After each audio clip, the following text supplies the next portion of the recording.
The program reads, not all of you have the program guide.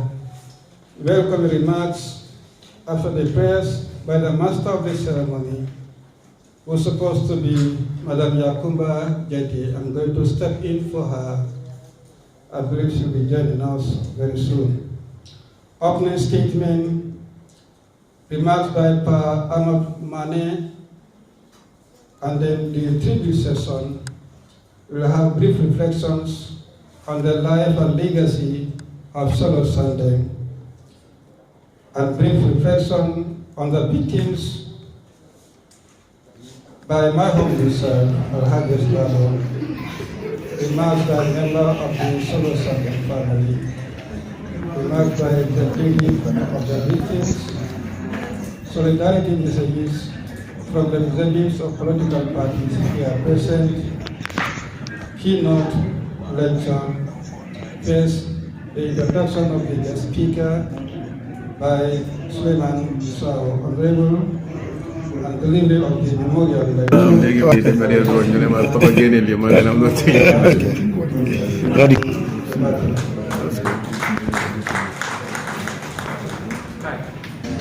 himself. No more. Leader and Secretary General A.N.M. Usenu Dago. In the program guide, we are far behind schedule. Without wasting time, can we go straight to the next item on the program? That is the welcoming remarks by the master of the ceremony.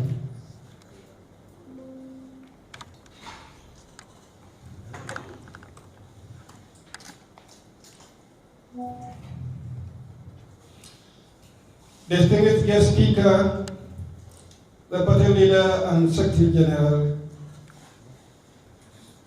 members of the National Executive Committee here present, honorable members of the National Assembly, representatives of the political parties, distinguished guests, representatives of the civil society, the victims April 14, 16, and 19, party officials and members of the media, ladies and gentlemen, good afternoon to you all. It is with a deep sense of honor and solemn reflection that I welcome you all to this Solo Sandeng Memorial Lecture. Today we gather not merely to remember a man, but to honor a legacy defined by courage, sacrifice, and unwavering commitment to justice and democratic ideals. That is my country. I tell you. Solo to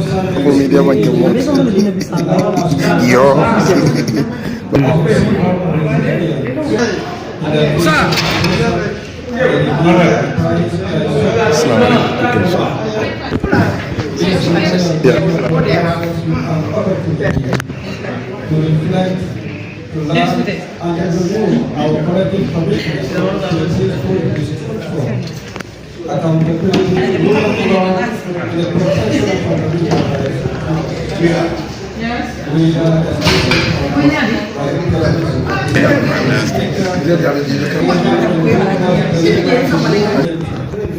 and help deepen our understanding of the ongoing struggle to safeguard democracy.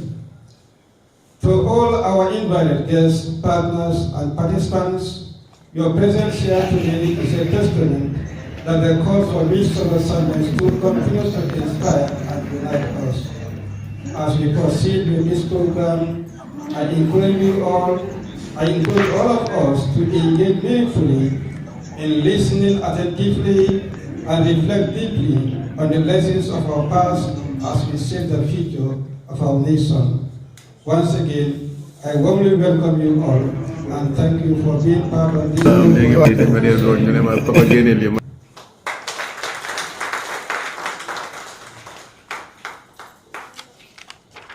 We now proceed to the next item on the program.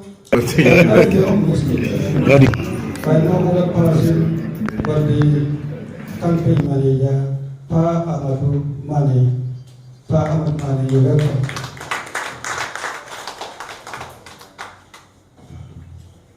Thank you. It's April 14th, a flame that refuses to die, remembering Solo Sandeng and rekindling the soul of democracy. On this solemn and defining date, April 14th, our nation bows its head not in defeat, but in remembrance of courage immortalized. Ibrahim Solo Sandeng, a devoted member of the United Democratic Party, stepped onto the streets in 2016 with nothing but conviction in his heart and justice on his lips, armed not with violence, but with banners and placards. He and his fellow citizens dared to demand electoral reform under the oppressive shadow of the then regime. That peaceful cry for democracy was met with cruelty, as the machinery of repression embodied by the then National Intelligence Agency silenced his voice through torture. Yet in that silence, a louder echo was born, one that still reverberates across generations. To preserve April 14th in our national memory is not an act of routine. It is an act of resistance against forgetting. It is a sacred obligation to honor not just Solo Sandeng, but every fallen hero who paid the ultimate price so that democracy could breathe again in the land. This day must live in our conscience as a mirror reflecting both how far we have come and how far we are yet to go. For remembrance without reflections risks becoming a hollow ritual. But remembrance with purpose becomes a force for transformation. And so we must ask the difficult but necessary questions. The very demand that brought Solo and his colleagues to the streets, most notably the electoral reform, have they been fully realized or merely repackaged in promises? Are our democratic institutions stronger, fairer, and more transparent today, or are they still navigating the saddles of the past? The answers to these questions are not just political, they are moral. They define whether sacrifice has been honored or merely acknowledged. Today's realities, though different in form, carry familiar undertones. Concerns about police conduct, perceived inconsistencies within the judiciary, and pressure on media freedom continue to surface within our national discourse. These are not isolated grievances, they are signals. Signals that social contract between the state and its citizens must be carefully guarded. History reminds us that when trust erodes and voices feel unheard, frustration does not disappear, it gathers, it grows, and eventually it speaks. As we approach another critical electoral moment, the lessons of April 14 must guide us with urgency and clarity. The path to preventing unrest is not suppression, it is sincerity. Electoral systems must be transparent, credible. Justice must not only exist, but be seen to exist. Security forces must protect, not intimidate. And the media must operate freely as the watchdog of society. Leadership, above all, must listen not only when it is convenient, but especially when it is uncomfortable.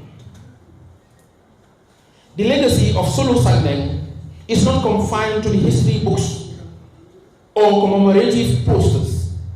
It lives in every citizen who believes in justice, who speaks truth to power, and who refuses to accept less than dignity.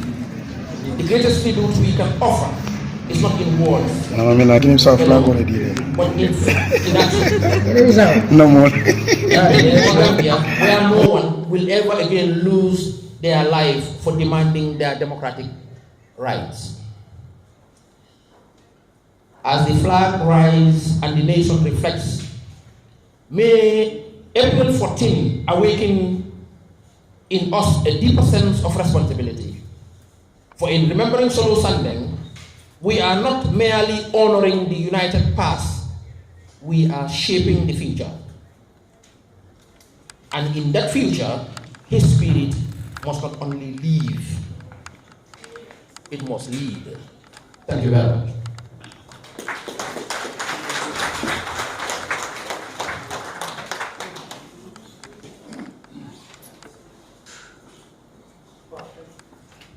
Thank you very much. The technician is working on,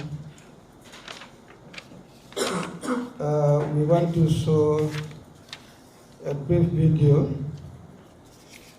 on the reflection on the life and legacy of Solo Sandeng.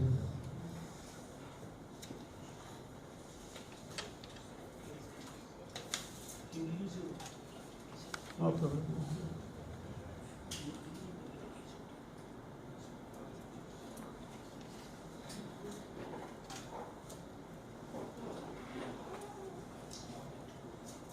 While he's working on the laptop, we can skip that part of the program and go straight to the next one that has to do with the remarks by representatives of the victims. Mr.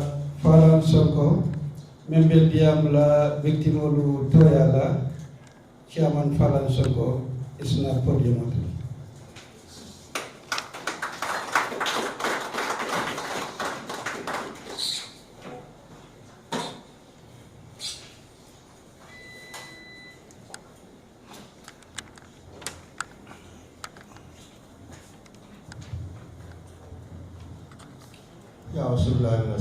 Bismillahirrahmanirrahim.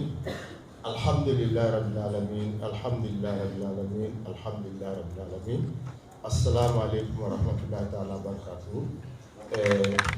Di mulu neti me yalon ko April 14 ka Solo Sandeng kanalo jam pour ka diamu bitimol be to yala aketa nyebunya kubati anin sewo bawo Solo famu mole ti me yalon ko ayala banko kan tonya mole no abukasila hakilo ba kan lo killing ndata tula to be kachala nin solo nko ha ku fe mate kerinde ke o ko nyamune ko ya kaya niolela kanyem banko solo nimmel la kanyem banko la ibe niolela la kabrin kachata o mano journalist that be ngado la daily of no doy akawole represent no fulake ole akonye kaltol de na fatia sifa jallan kay ko akonye ko nalmal hakilo ya jalla ba dol fal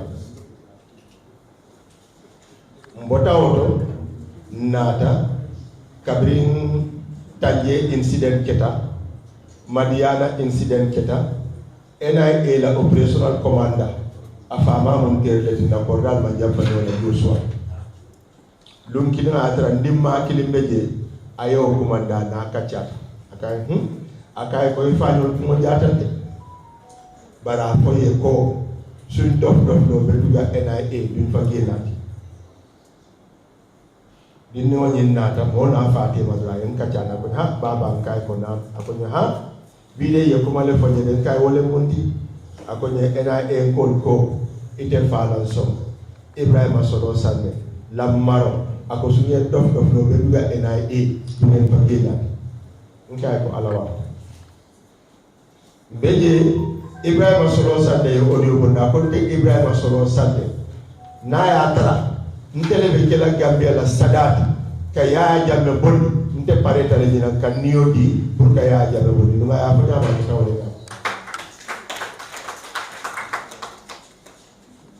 wala wala na kabrin ala ya dani ni findi ta lumen foye muta ndata para la officer to yen sindi je be sindi je de ko lafta salo la nga sa jomu tan santi Ibrahima Solo Sandeng nogoy njaay Modou Ngom Ibrahima Diaba anin Kapubal yewolel samba NIA dari munat na yewol samba NIA dari katu Sale operational commander Sale wole nata yen tele nyinin ka ko nyako jumale ma la nyaato ko ti janka Ibrahima Solo Sandeng atata ne solo diamu de ko akabe solo samba la kay solo tita ay Modou Ngom nyinin ka Modou Ngom ya jaabi men na wole man biya nogoy njaay fana ko ya jambe tamman la fala kay ko nyaada ko ay tele ko ya jambe tamman la fala fata la le man la fala ako Ibrahima Solo Sandeng Modou Ngom ani nogoy njaay yewol samba NIA direct sane le ko ila NIA officer do fana be je ka fa e ko labin biya lemba wo mutu yere ko anata ko mata That is my country.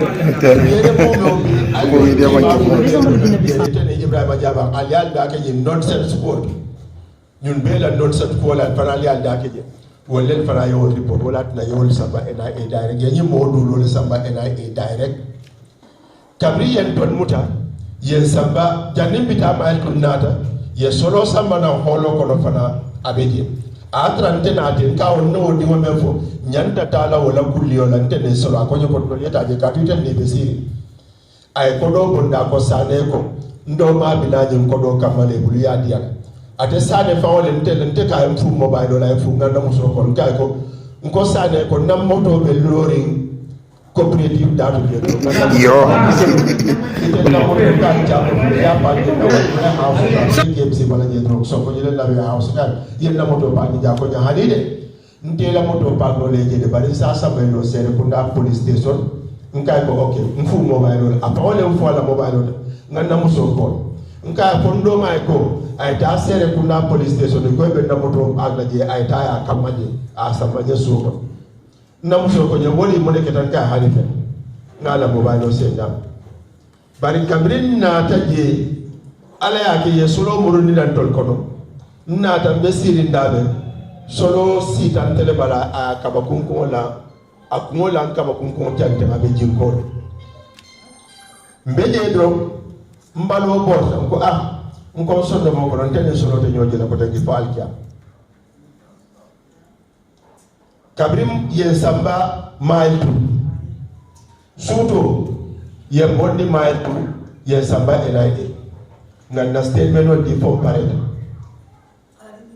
kabri yen teliba ko aye solo fa katu yeli po men kentela ndunte ni yo wati sumo men kena yeli po men kentela menti nyande buludu kabri murtana mailtu ndunta na sedo ko do ye dayele drum sita drum ko ye solo fa le solo te badul fano keta sidina agonye mbadi kay ko nam ay mjibe be jana ngala fana be kumbul agonye bari ibe wakila do yedo boro ko to monde ko le bita ho nga strike la katu na konto mo be je madomo na sima mo be je madomo ye dasa mo fana sama na madomo kabri wo yo fondro ko ya jabe labda ninte fana fata ko -2 ko ay ne ala sontan de fala jam nganna mburo tawle jama ngake jikando ko do ko tambu kabri wo jikinta do ngadu dinda ko do nyinte ngadu dinda ko do ngako do ani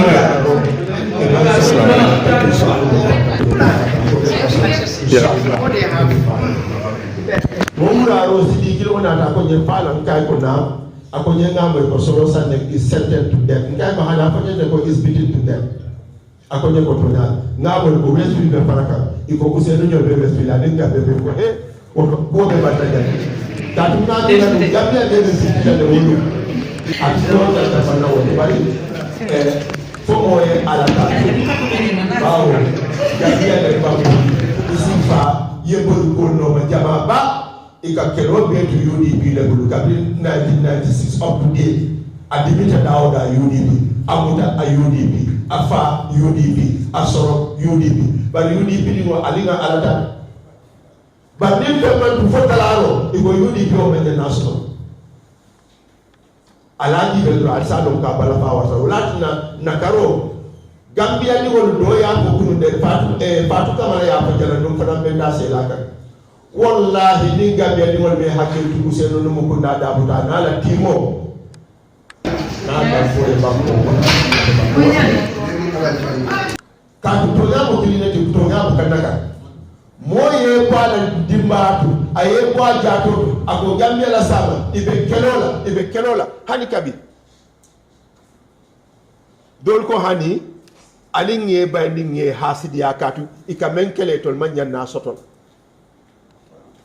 ba hako man bete de hadama di wasi hakil to hakoto de fara ko mo meye ngani yo soto ala banko e ay ngani yo soto ke bala na fuloto amala dimbaje ko ka kelo ke pour ka to nya sabatin di banko kan altol kal ka wole hasidiya ba man bete abanko vitimon alinga ala muda na ala sey anoto ala le jono ala la jori e fisi hada ba ko la jori ba ni wote bebe kere fa la pati ni aka beke na kali ade adate na kuto abuje mira na kula hanni abala fa wala mo bebe ko dogo njay we ba ka ko ngamo ko la mo do le fati bari akala mo jakal fana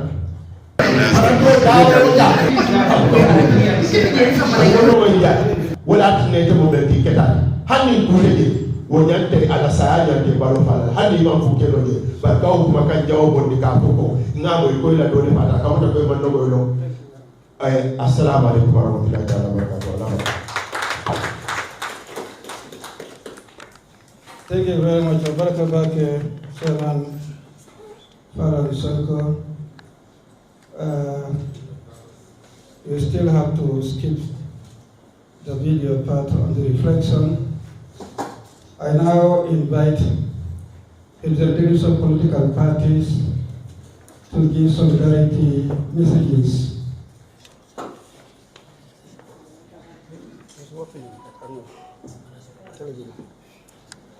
We have two in the midst case. We have the Unite. Can one person come from Unite to give solidarity message?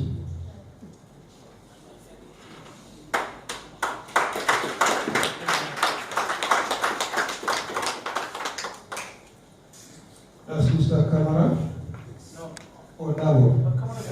Yes, Kamara. I will be Dabo because of my Alpharia, His Excellency. Kamara, don't guarantee that. Don't guarantee that. Yes. Assalamu alaikum wa rahmatullah. Your Excellency Alhaji Usainu Dabo. Mr. Ismail Assise, my good Koto. Mr. Mane welcomed us warmly when we entered the room, the hall. My good friends, the guest speaker, Madi Jabate, we spent the whole morning at the hotel at another program, and here we are again. Honorable Almai Dabakunda here. Ladies and gentlemen, I greet you all. Assalamu alaikum once again. I stand before you today as a member of Unite, of course, Unite Movement for Change, representing the Lord Mayor Talib Ahmed Bensouda, who is currently out of the country. It is a profound honor to pay tribute to my dear friend, Solo Sandeng, a fearless patriot whose life exemplified the unyielding fight for our nation's democracy. Solo and I shared countless evenings hanging out.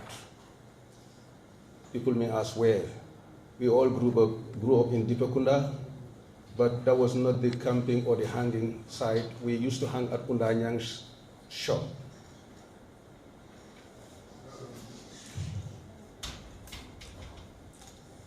Solo and I shared countless evenings hanging out, exchanging Facebook chats, and I still revisit with deep emotion, reflecting on the dark, unfavorable days under dictator Yahya Jammeh's tyranny. We discussed the oppression, the stolen freedoms, and our shared vision for a just Gambia. Solo boldly acted upon in the 2016 electoral reform protest, enduring unimaginable sacrifice in NIA custody. His courage united us beyond parties, inspiring every Gambian heart. Solo, my brother, rest in peace. Your legacy endures, and those cherished chats still live on. Before I conclude, as Muslims, you never know whose prayers will be blessed by the Almighty. I urge all of us to pray. It may not be the 11 Qul Hu Allahu, but 3 to shorten it. Qul Hu Allahu covers the Quran. 1 Fatiha, Salatu ala Nabi, of course, 1 Fatiha, and 3 Qul Hu Allahu. Assalamu alaikum. Allahumma salli ala sayyidina. Bismillah.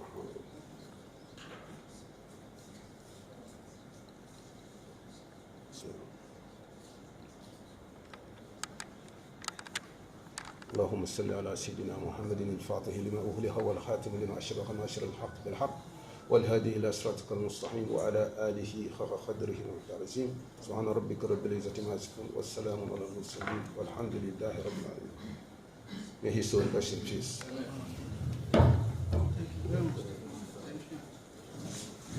Thank you very much, Mr. Camara. And unite. The next political party here present, NRP.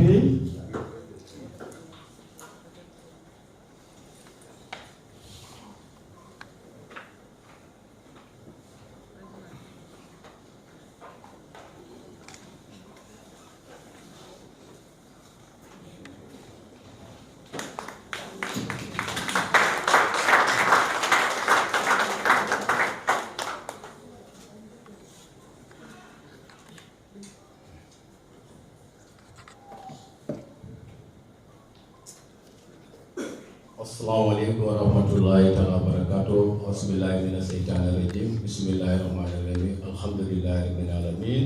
Alhamdulillahirabbil alamin. Alhamdulillahirabbil alamin. Greetings to Honorable His Excellency Honorable Kusinu Damo. Greetings to my friend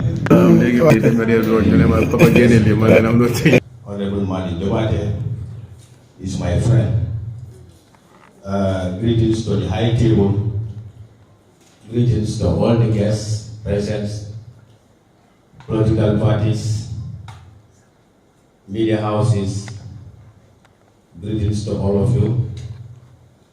I'm very honored to be here today to represent my party leader, who is Honorable Ahmad Keba, the party leader and Secretary General of the National Reconciliation Party, to give a solidarity message for the demise of Solo Ibrahim Sandeng. Coming to the day, I would like to start by saying, die and live is for the heroes and heroines of patriots. Solo Sandeng dies and still lives in the hearts and minds of patriotic Gambians.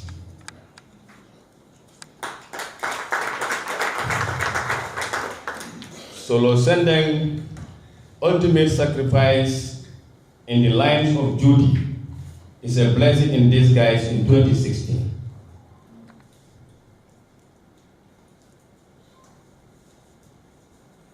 It marks a turning point for the Gambians, our homeland, to be able to remove a dictator by the ballot. In so doing, in reflection to late Solo Sandeng, is not by creating noise and gatherings, but by trying to identify the gaps, such as compensations, laws denying citizens franchise, the slogans, never again. NRP as a party stands in solidarity with the family, friends, loved ones, and Gambia as a nation to try to cry in our hearts and to pray for him, for Allah subhanahu wa ta'ala to grant his soul in the highest paradise. Therefore, I'm also using this opportunity to urge every Gambian to take this day as a national day to observe in sorrow and reflection for the Gambia overthrow. Long live the UDP, long live the party leader of the United Democratic Party, long live the Gambia overthrow. Thank you all.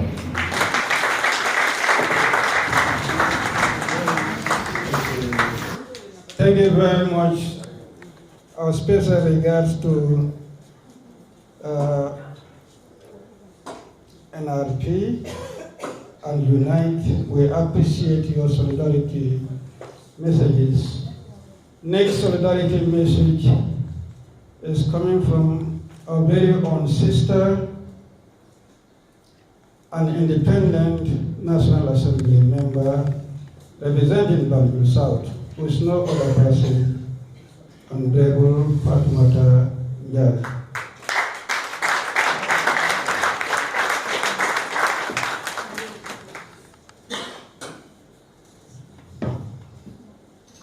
I thank you, my dear colleague and minority leader. Allow me to stand on existing protocols, but allow me also to give special recognition to the father of democracy in Gambia, His Excellency, Lawyer Hussein Dabo.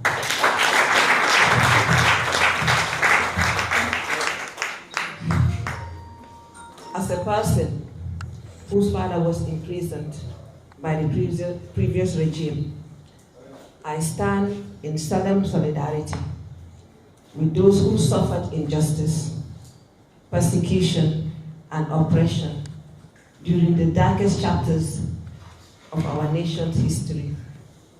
And today, as we honor the memory of Solo Sandeng, we are reminded that freedom was never given freely.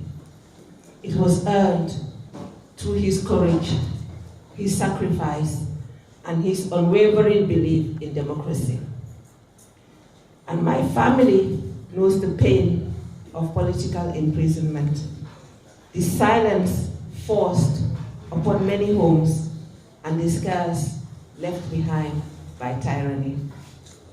Yet, we also know the strength of resilience, the power of hope, and the importance of never allowing such injustices to return. Dictatorship is creeping back, not slowly, but surely, in this country. Therefore, Solo Sandeng's legacy calls on all Gambians to remain vigilant in defending our democratic gains and to strengthen the institutions that protect that same democracy.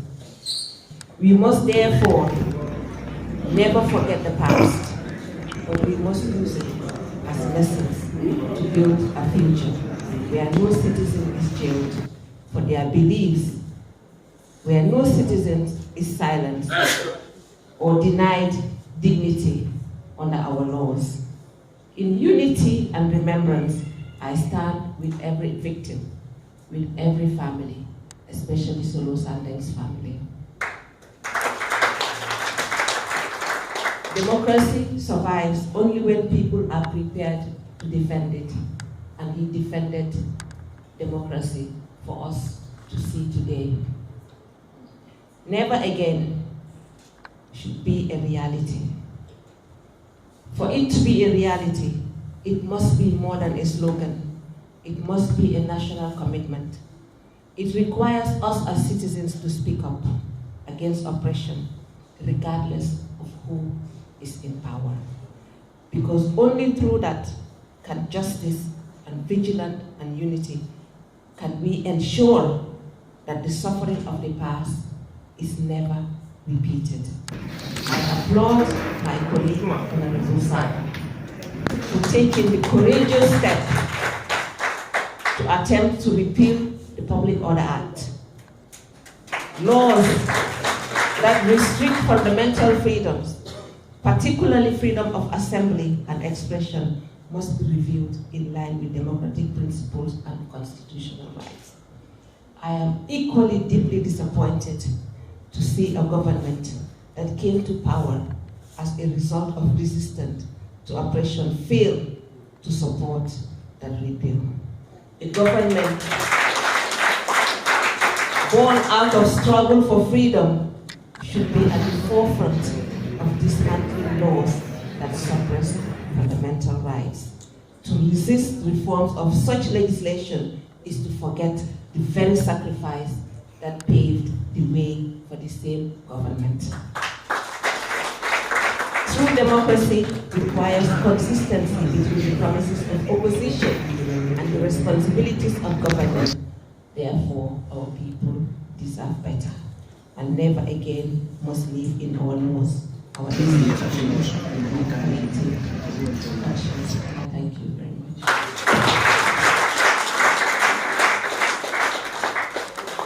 Thank you very much, Honorable Fatoumata Njai.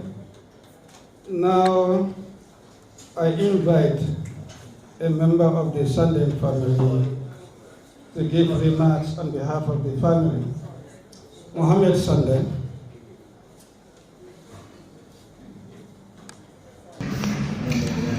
No, I mean, I give himself flag already. No more. That is my country. I tell you. For me, they want to except for having to give a very special and sincere greeting to our father, His Excellency, Mr. Dabo. And without doing much, today is a very solemn occasion, and today we are remembering and we are reiterating our remembrance and of course all of the goodwill messages and also remarks. And I can only add on to that and not actually reiterate my earlier statement where I was talking about the need to consolidate the democratic gains that have come as a result of the very many sacrifices, not just that of my father. Like I always like to mention, he has been the figure, like the name of this whole breakthrough, I would call it, right? In 2016, we had a breakthrough. But I like to always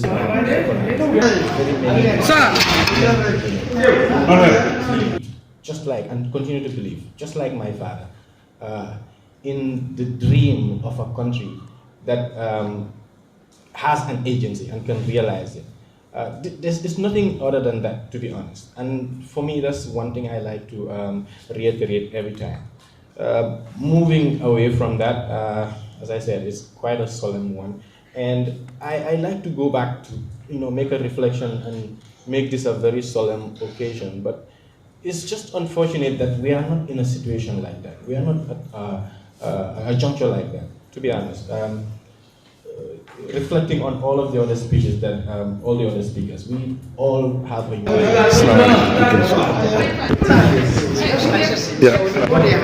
that was brought to power by the efforts of all of us, right? But in very decisive ways. We've seen how the 2016 build-up and all the way towards the 2016 election really contributed to giving us the change. It's almost, it was almost far-fetched for anybody to imagine that we would have had a change, if not for the uprising that happened. And it's so unfortunate that young people, like I was saying today, that young people really had an opportunity to begin. All of us really saw people getting into politics and also looking at elective positions. But it's really very disappointing that here we are today, 10 years down the line, we have legislators in parliament. Sorry to say to your fellow legislators, but it's just unfortunate that this is where we are. So it looks like we don't really reflect, and we move on very fast from these things. But it's not really, again, to regurgitate what has happened, the fight for change and all of that. But no, it is about reality. It is about where you pick a country from and where you take it to, the direction that it has to go. I might go on about this, but what I'm trying to say that today and 10 years down the line, the reflection is really on the young people. And the question is, what do we really want as young people of this country, right? We claim to be the most woke people, but we sell our rights. We sell ourselves very short. To who? I don't even want to go there. But we sell our rights, we sell ourselves short to very unworthy causes, right? And for me, that is a call for reflection, right? I wish I could have kept this within the solemn realm where I say a big thank you to everybody that came out here and so solidarity. Very formidable colleagues of my father, people from the NRP and the other political parties. I remember during from 2015 down to my father's death, I used to take lunch to the NRP bureau. This is where the interparty was really taking place, the discussions and everything. And I just want to say thank you for your solidarity over the years, especially the NRP. But going forward, I think I would also make this a little political to say we really need how it happens, what makes it happen. We need to make a change, right? My siblings are here, the little Sandengs and my mom and everything. But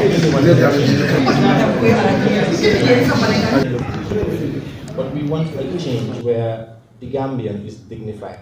The Gambian is not put in a position where he has to actually sell his dignity. He has to crawl at the feet, to really feel dignified, right? We don't have to sell ourselves short. We don't have to lie, right? We don't have to be despicable in order to gain whatever the gains are. So it brings me to the last set of words I would use to close this, which I always has stayed by me, and this is really from my dad. And it's not a rhetoric, right? He did mention to me not to ever let the pursuit of my own wants bring me dishonor, right? And this is really a reflection I want to, for every young person to really reflect on. Our desires are too many, and they are totally multifaceted, whether political, financial, and whatever. But we should really reflect. They should not really get us out of who we are. I mean, without doing much, I have really a lot to say, but I just want to also say a big thank you to every one of you who really come out to show solidarity. When you come out to show solidarity today, you don't only do it as citizens. Most of the times I like to tell people, look, my father does not even expect you to say thank you to him. He doesn't expect anybody to be holding these kind of gatherings today. But it's because he believes in his own agency, right? He believes in his agency as a Gambian citizen. He believes in his agency as one member, one unit of a whole set that is able to make a change, and that is what agency is. So I want to just enjoin all young people in this country to really look at ourselves as the agents, right? We have an agency, and then we can make a change. And hopefully we will make a meaningful change, a change that reflects the Gambia that our fathers and uncles really went out in those days to die for. They knew Jammeh was a killer, and they went out there and they died. They died, so today we have younger Gambians who can really express ourselves. Like I said, really hope that will happen by the efforts of all of us. I thank you for your kind attention. We hope that we keep the spirit of Solo Sandeng and all the people alive. Thank you. Thank you very much, Mohamed Sandeng, on behalf of the Sandeng family. The next reflection is a general reflection. It could be recalled what we are commemorating today came in as a result of the peaceful protest that was led by, why is the technician, I think the mic is down.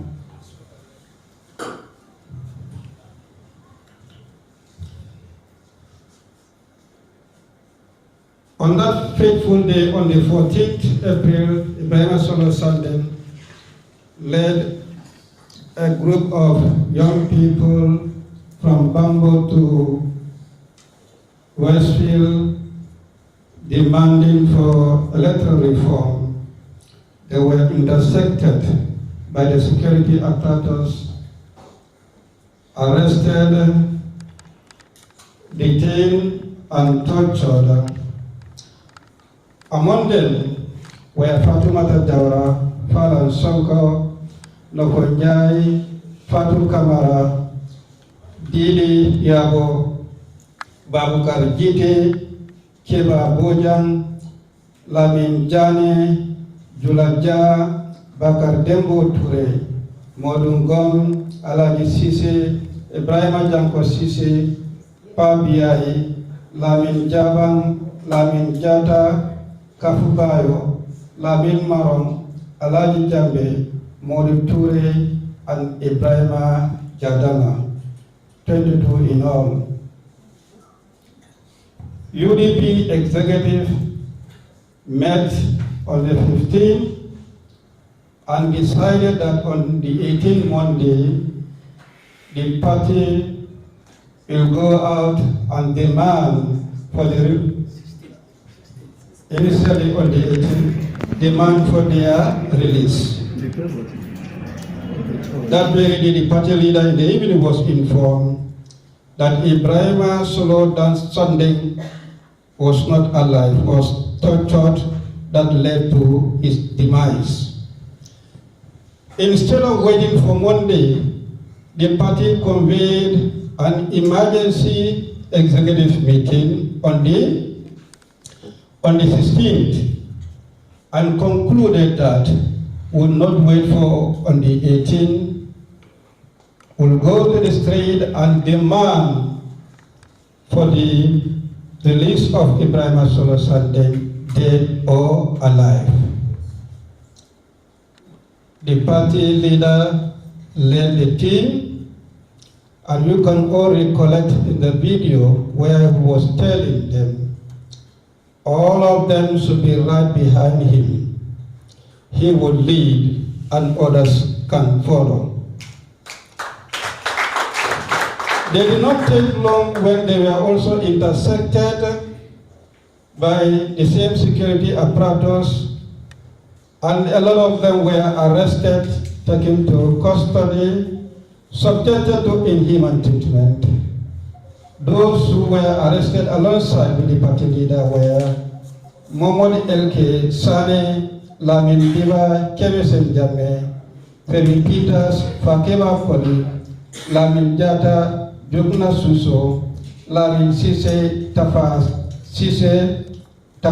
Makalorada, Dodo Sise, Fanta Dabo, Cheba Khan, Amadou Sao, Alaji Fati, Omar Drame, Arfang Amadou Sao, Lalo Jawla, Lamin Manjan, Alaji Njai, Babukar Kamara, Momodou Fati, Lamin Chakundim Bango, Momodou Jabi, Fabrama Fati, Yaya Ba, Malamin Singate, Omar Baro, Balan Kankuyati, Dadi Drame, Abla Jallo, Alamin Jallo, 32 in all.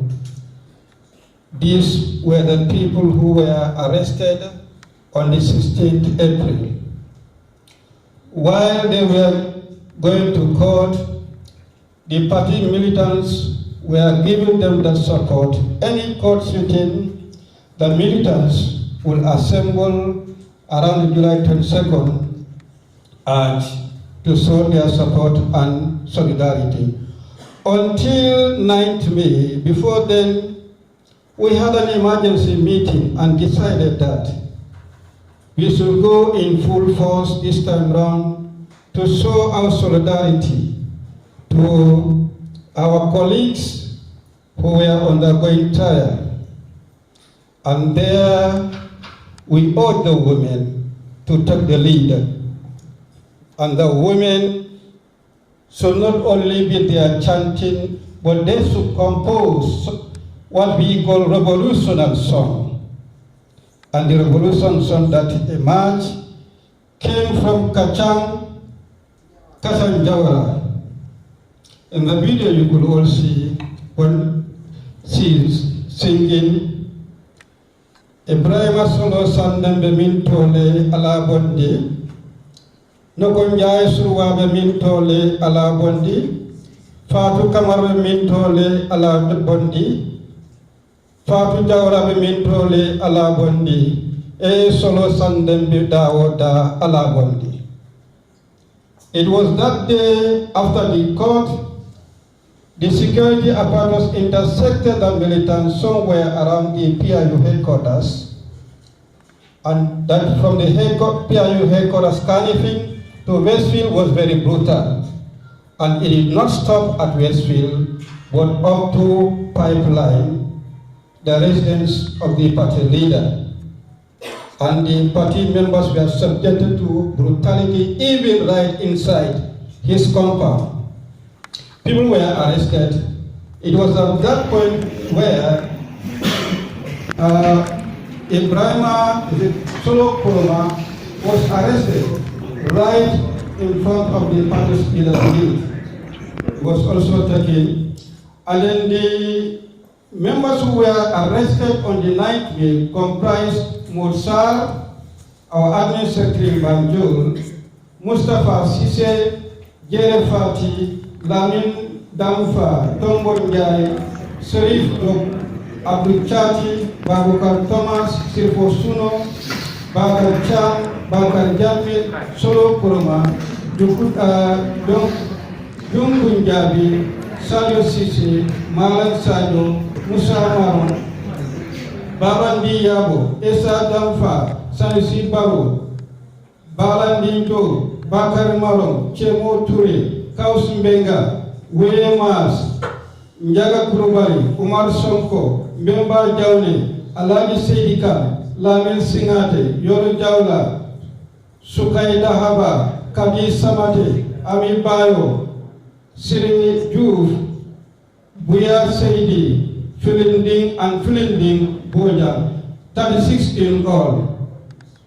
At that time, we could not know the whereabouts of the following: Nyeman Sankoli, Sunkan Ture, Kabiro Suwane, Momodin Jai, Sharif Kinki, Fatmara Ture, and Sukai Suwane, Lamin Si, Lamin Marigo, and Daddy Ibrahima Chita. Among these three categories, I can inform you that the following are not with us currently: Ibrahima Solo Sandeng, 14th April list, Lamin Maron, Nogonjai, Ibrahima Jamposise, Dide Yabo, and on the 16th April, Lamin Diba, Femi Peters, Fakiba Koli, Lamin Manjang, and Babukar Kamara. 9th May, Solo Kurma, Sukai Daba, Jere Fati, Sirfo Suno, Bakar Cham, Bakar Marong, William Mas, Abdul Chati, and Njaga Kurubari. May their souls rest in perfect peace. I thank you. And I'm informed that Jung Punjabi is not also, is it 9th May? Dungunjabi is also late. I will confirm the date. Thank you very much to my very self now. Let me now invite Honorable Suleiman Sao, who is going to introduce the guest speaker of this event. Honorable Sao.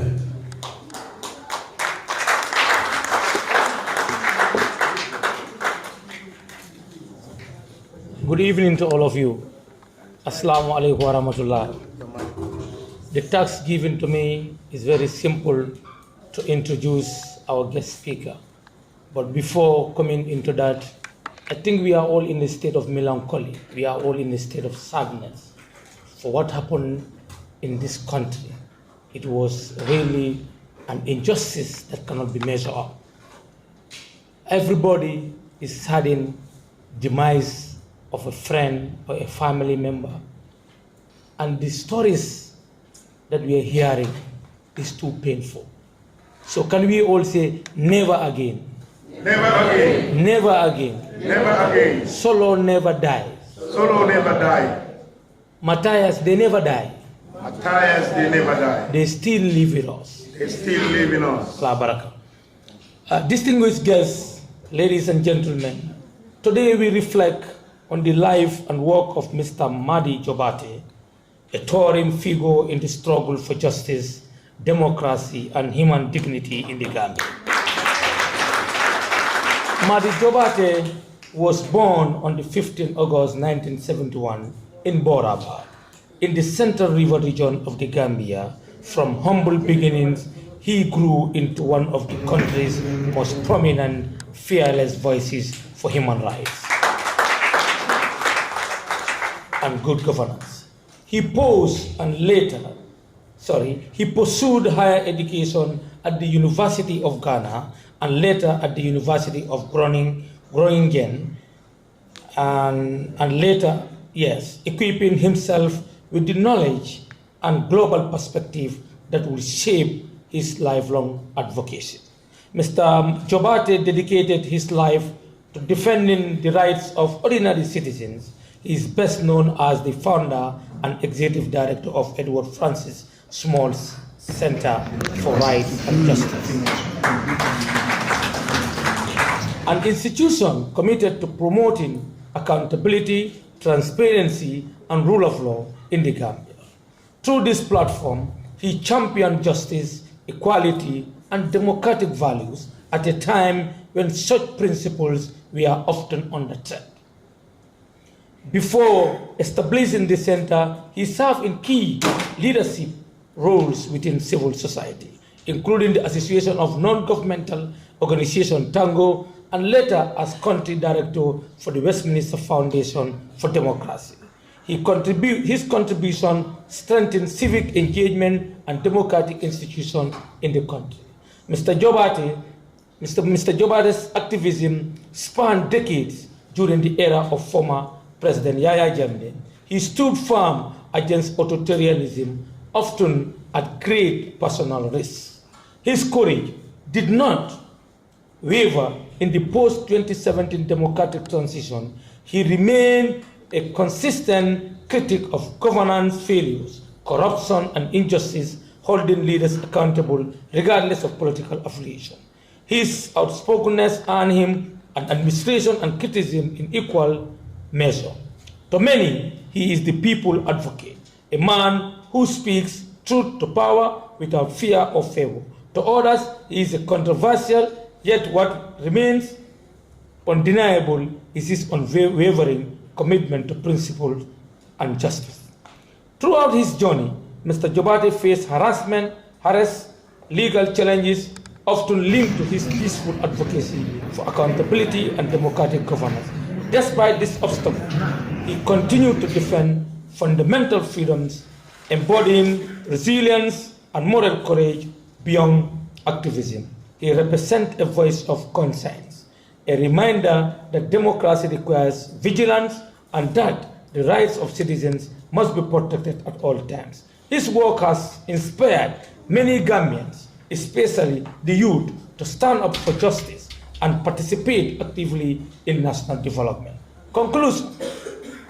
As we honor Mr. Madi, we celebrate not just a man, but a mission, a lifelong dedication to truth, justice, and dignity of every Gambian. His legacy challenges us to ask, what are we doing to defend the values he stood for? May his courage inspire us, his voice guide us, and his legacy endure in continued pursuit of just and democratic Gambia.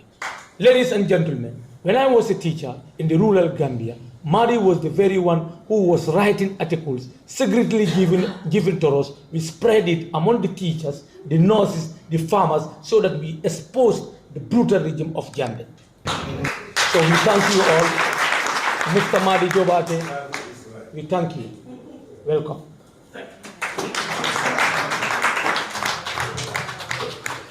Welcome, Mr. Madi Jobate. You've heard just a little about him.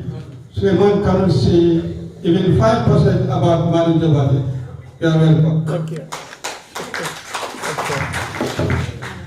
All right. Okay, thank you. Thank you very much. Thought I was just doing my duty. You know, indeed, as Mohammed said, it's a solemn day. And so sometimes emotions are high and reflections are deep.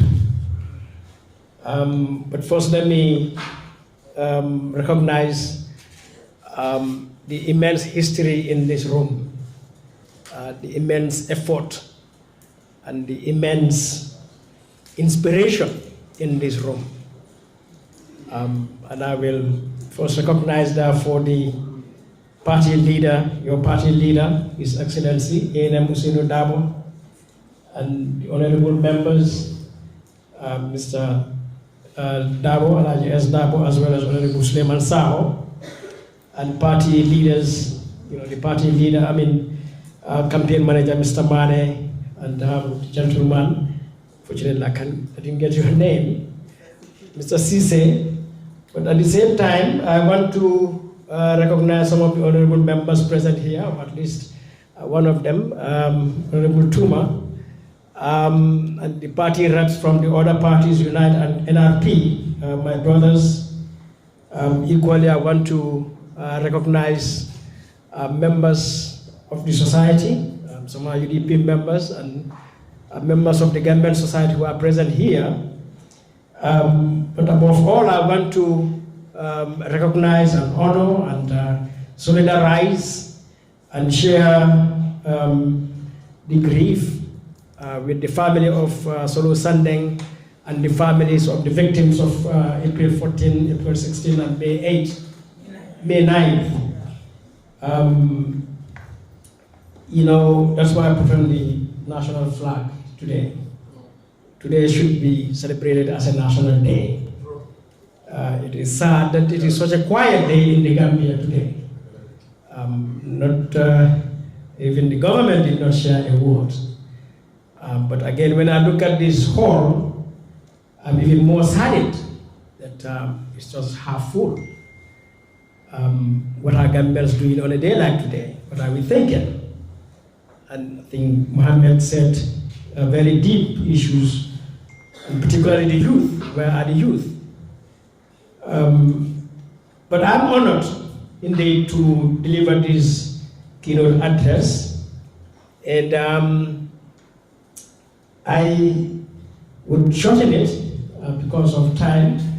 I had prepared a 19-page lecture because I think what confronts us as a nation is profound, it's scary, and there is no better day to call to action than today. But not just to call to action, but today is a day that we need to look into each other's eyes and speak truth to each other. But I'll try to shorten it as much as I can, so that first of all, I'll say let us pay tribute to Solo Sandeng and his fellow compatriots of April 14 protest. As we are doing, they paid the ultimate price for our freedom their bravery and sacrifice, and their inspiration consolidated years of struggle and brought about historic political change in 2016. Nor can we forget the significance of the April 16 protest, when His Excellency A.N.M. Hussein Dabo led and demanded the body of Solo Sandeng, dead or alive. That particular act of courage, of leadership, led to their arrest, and that galvanized citizens to dismantle their fear and demand change. We also pay tribute, therefore, to the Kalama Revolution, which eventually erupted spontaneously, became a significant women and youth-led non-violent resistance, playing a key role in ending the 22-year authoritarian rule of tin pot dictator Yahya Jammeh. These events helped forge the opposition coalition, which was finally achieved in November 2016. It is worth remembering that by the time the party leaders formally engaged, the youth wings of most of the parties had also been working on creating a coalition since March 2016. So today marks 10 days since the martyrdom of Solo Sandeng and his fallen compatriots, those who did not survive the torture and trauma of April 14, April 16, and May 9, the day Lawyer Dabo and others appeared in court. So I was going to say, let us say their names, and I had gathered names here, but I realized Honorable Alaji Estawa has a more comprehensive list of names. Solo Sandeng, Solo Koroma, Sukai Dakaba, Fakeba Kolin, Lamin Dambo Diba, Nogoy Jai, Femi Peters, Lang Maron, Ibrahim Janko Sise, and Jere Fati. And that's the list I have. I was just telling Honorable Suleiman Saho, listening to Honorable Dabo, the importance for UDP to document April 16, 14, April 16, May 9, as a national repository, because this is history that is national history.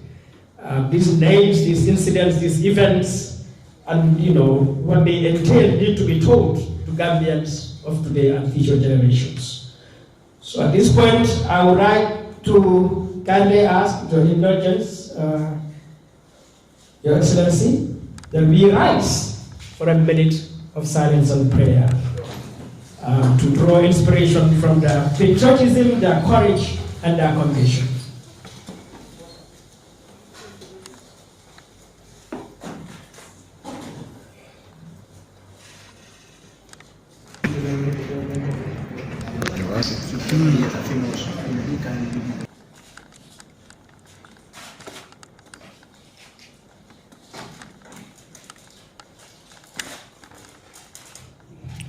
Thank you. May their gentle souls rest in Jannah. Mr. Chair, ladies and gentlemen, this discussion, safeguarding democratic gains in the Gambia, preventing democratic backsliding and strengthening institutions for the future, cannot be meaningfully engaged without first confronting how we arrived at this point in the first place. As a society, we must establish a shared understanding of the facts and a common narrative if we are to move forward with clarity, responsibility, and purpose. One of the enduring challenges in our society is the proliferation of competing truths, conflicting, irreconcilable, and paralyzing, and often shaped by partisan or personal interests, which undermines national cohesion and weakens collective direction. This fragmentation of reality not only erodes trust, but also creates fertile ground for democratic backsliding and the resurgence of authoritarian tendencies. So that we begin with the question, what is the meaning of April 14? What was the April 14 protest really about? In a democratic republic, elections are the highest expression of citizen sovereignty. Section 26 of the 1997 Constitution grants every citizen the right to participate in public affairs, directly or through elected representatives. Those chosen representatives are the President, the National Assembly members, and local councils, including mayors and chairpersons, who are entrusted with power, resources, and the stewardship of the nation. Elections are the means by which citizens govern themselves. Every citizen must not only have the right to vote, but the genuine ability to do so in elections that are free, fair, and transparently credible, so that the unfulfilled will of the people prevails as the true source of governmental legitimacy and authority. Yet since independence, the Gambia's electoral system has been weak, flawed, and fundamentally unfair. Under the First Republic, elections were run by the Ministry of Local Government, and the permanent secretary served as the returning officer. Under the Second Republic, the Elections Decree 78 of 1996 created an independent electoral commission, but the president appointed its commissioners single-handedly. The system disenfranchised Gambians, and electoral malpractices became so widespread that the people's true choice was routinely undermined. The struggle for electoral reform is not new. In 2012, major opposition parties, UDP, DOI, NRP, PPP, GMC, and GPDP, formed the Gambia Opposition for Electoral Reforms, or GOFA. In June 2015, they issued a 14-point electoral reform proposal to the National Assembly and local and international key stakeholders. What was Jama's response? He ignored the entire proposal and amended the Elections Act through the National Assembly to impose a $1 million party registration fee. Those electoral laws were not designed to give effect to Section 26. They were designed to undermine citizen sovereignty and entrench self-perpetuating rule. So the April 14 protest was not merely about technical reforms. It was a direct, a determined, and a courageous stand to defend citizen sovereignty, democracy, and the republic itself. And for that, they paid the ultimate price. 10 years later, we need a serious national conversation. We must act hard on comfortable questions and demand accountability and change. During Solo Sandeng's burial service on January 10, 2023, I said that Solo was betrayed by the leaders and parties of the coalition in 2016. Some leaders did not like that. Ali Fasala, in particular, of Doi, challenged me to a public debate. I still stand by my claim. It is meaningless to commemorate April 14 every year, to celebrate Solo Sandeng every day, if our electoral system remains weak and faulty. And worse, if our democracy is so fragile with authoritarianism creeping back in. Electoral malpractices are rife, perpetrated mainly by the incumbent, but also by various parties. The Public Order Act remains. Police brutality persists.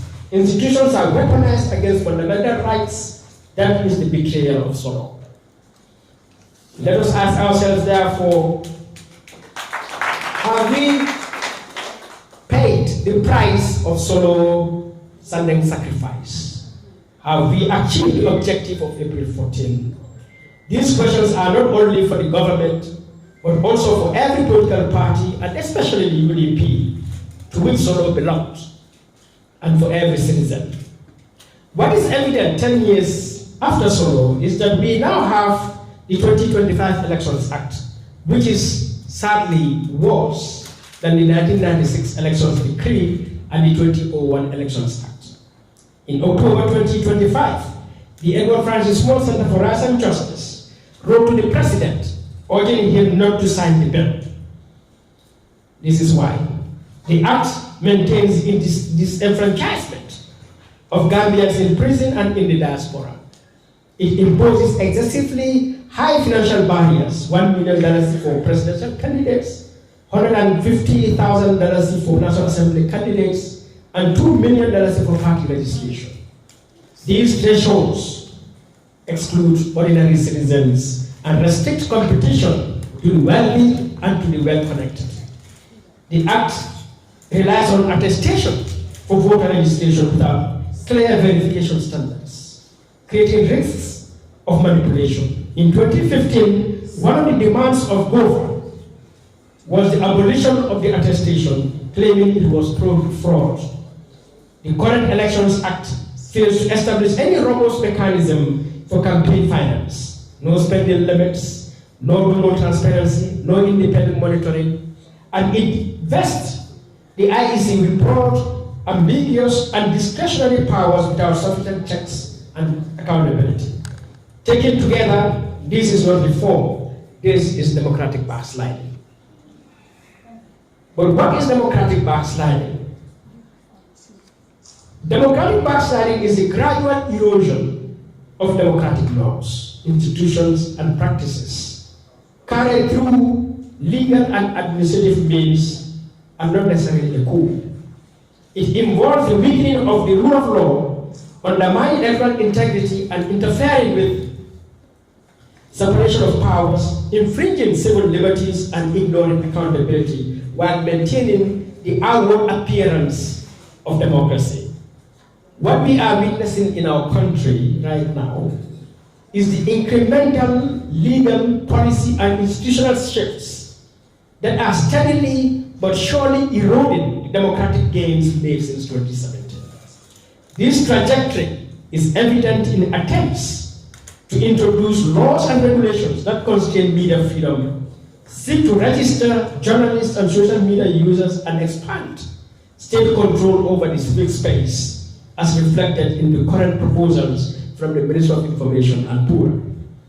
At the same time, provisions within electoral laws, such as excessive candidacy requirements, prohibitive financial barriers, and weak campaign finance regulations, risk distorting the electoral playing field and undermining fairness. The continued weaponization of the Public Order Act, alongside the use of the police and courts to restrict peaceful assembly, further illustrates this trend. If in where courts have delivered judgments, the state has many times shown blatant disregard for these rulings, as seen in the most recent case of Hussein Bojan. Since 2017, non-compliance with court decisions has become disturbingly routine, including cases involving global homes. In 2021, the case of Alaji Bora Sisao in 2023, and the case of journalist Pabo Bojang in 2024. Meanwhile, law enforcement practices, such as charging individuals, confiscating their phones, and subjecting them to prolonged reporting requirements without prosecution, have become normalized, further eroding due process and the rule of law. More broadly, democratic backsliding in the Gambia is manifested in entrenched impunity, weak enforcement of accountability mechanisms, and the increasing politicization of state institutions. The failure to fully complement key transitional justice recommendations, coupled with heavy-handed responses to protest and tightening restrictions on civic engagement, reflects a troubling pattern in which democratic structures remain in form, but steadily weakened in substance. In this context, backsliding is not an abrupt reversal, but a gradual erosion of transparency and accountability and citizen empowerment. If left unchecked, this slow decay risks hollowing out the democratic system from within, leaving behind institutions that appear democratic, but no longer function in the interest of the people. A defining feature of democratic backsliding is the slow but corrosive erosion of governance through corruption and the systematic disregard of the rule of law, trends that are increasingly evident in the country today. For instance, in 2019, President Adama Barrow blatantly removed nominated member Yakumba Jaite, only for the Supreme Court to later declare the action unconstitutional. In 2023, the government hastily amended the Commission of Inquiry Act to empower the president to lift bans imposed by commissions, effectively undermining their authority. In 2024, Finance Minister Sidi Keita failed to table the national budget in accordance with constitutional requirements, an omission initially excused by the Speaker until civil society intervention led the Supreme Court to rule the action unconstitutional. And in 2025, the President's forceful removal of the Attorney General, now subject to judicial challenge, further underscored a pattern of executive outreach. Since 2017, the selective application of the law has become both widespread and normalized. Opposition figures such as Babakari Tombonchata, or Mama Kande, or Siri Jai, or Ibrahima Diba, or Yankuba Dabo, and Dr. Ismail Assise, at various times, among others, have faced questioning or arrest or even prosecution for their views. Activists and journalists have similarly been targeted, with some subjected to threats from the president himself. In 2022, President Barrow publicly accused my humble self of intending to burn down this country. In 2024, he initiated legal action against the Voice newspaper and its editors, Musa Sharif and Momodu Justice Dabo, for reporting on his succession. More recently, lawyer Bori Toure was arrested for critical commentary, while former soldier Abdullah Sanya was unnecessarily prosecuted, only to be acquitted by the courts. These cases reflect a broader pattern. Individuals who criticize the government are swiftly subjected to police action, while equally or even more incendiary conduct, including tribal rhetoric, insults, and incitement by government ministers, presidential advisors, ruling party officials, and their supporters, often goes unchecked. This uneven enforcement of the law not only entrenches impunity, but also signals a dangerous departure from the principles of equality before the law and accountable governance. This is why when NPP supporter such as Babukar Bahu openly insulted entire communities and political leaders including Usainu Dabo and Mama Kande, the police remained conspicuously silent. This is despite the fact that the Inspector General of Police, Sidi Mukhtar Toure, pledged in March 2024 that he will take a firm stand against hate speech, online misconduct, and insults directed at elders and leaders in the Gambia. Yet, he took no action against Bahu. Does this imply that figures like Usainu Dabo and Mama Kande are not regarded as elders and national leaders deserving of protection under the law? The implication is clear. The rule of law is not applied consistently. It is selectively enforced depending on who is involved.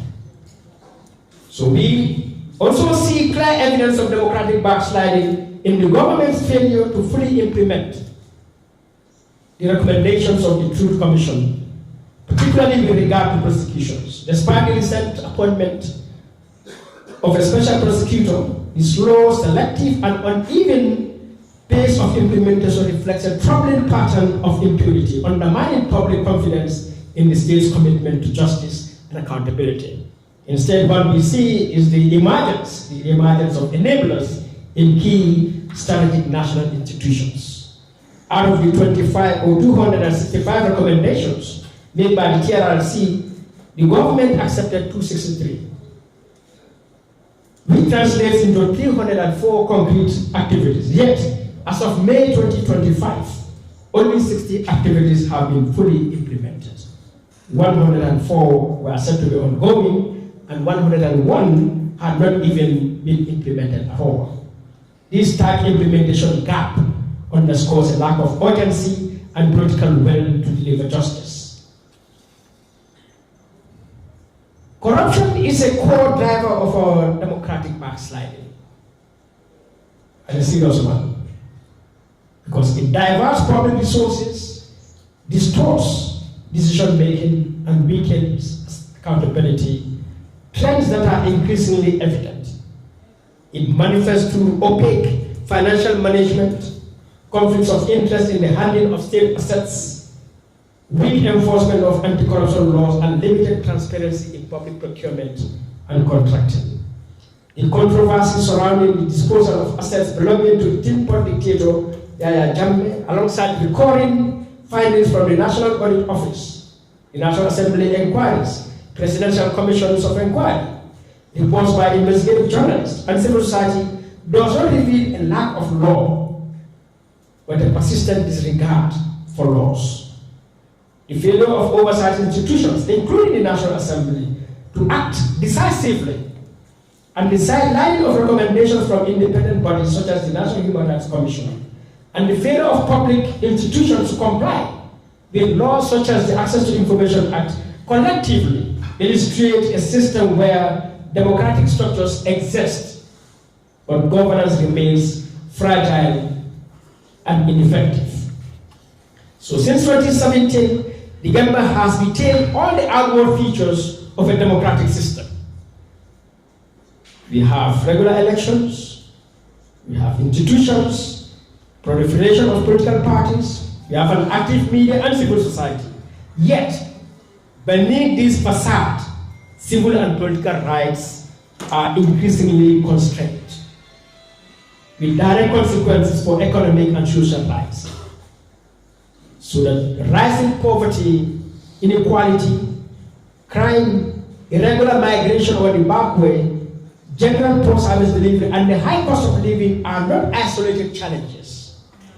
These are symptoms of a weakening governance system and a democracy under strain. So that, Mr. Chair, I sometimes wonder, are we really talking about democratic backsliding? Or do we even ever have democracy here? So that the democracy is said to be backsliding. Because since 2017, I have watched Gambian people, the civil society, the media, political parties, ordinary citizens, embrace democracy.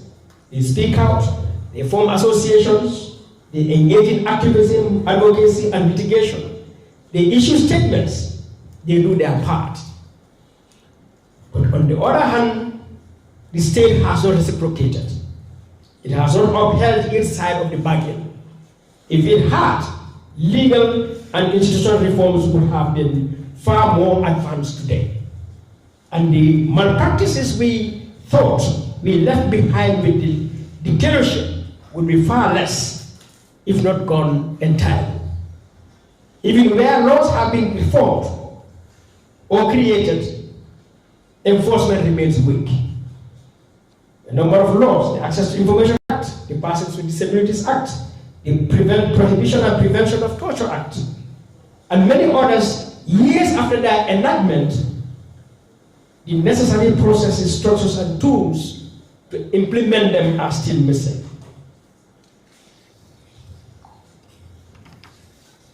So that even in terms of institutional reforms in the area of security sector, after spending billions, media reports indicate $7.2 billion have been spent between 2017 to 2025.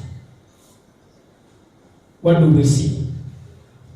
Police brutality persists. Checkpoints remain and multiply.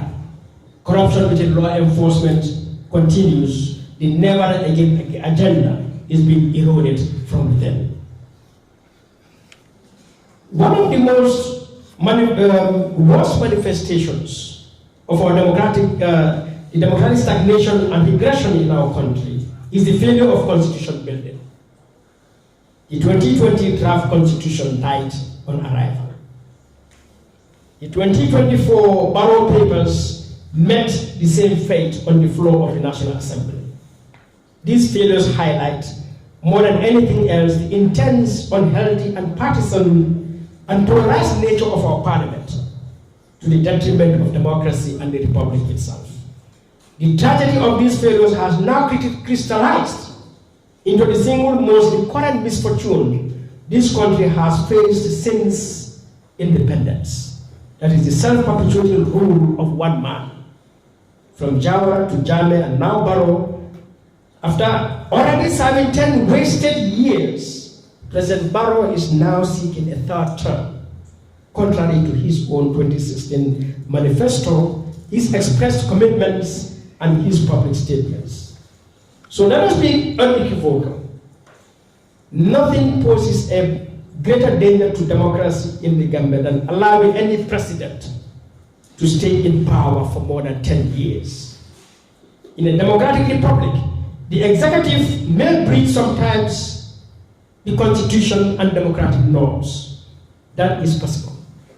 But what is not acceptable is for the National Assembly and political parties to condone such breaches. So then what should have happened in this country?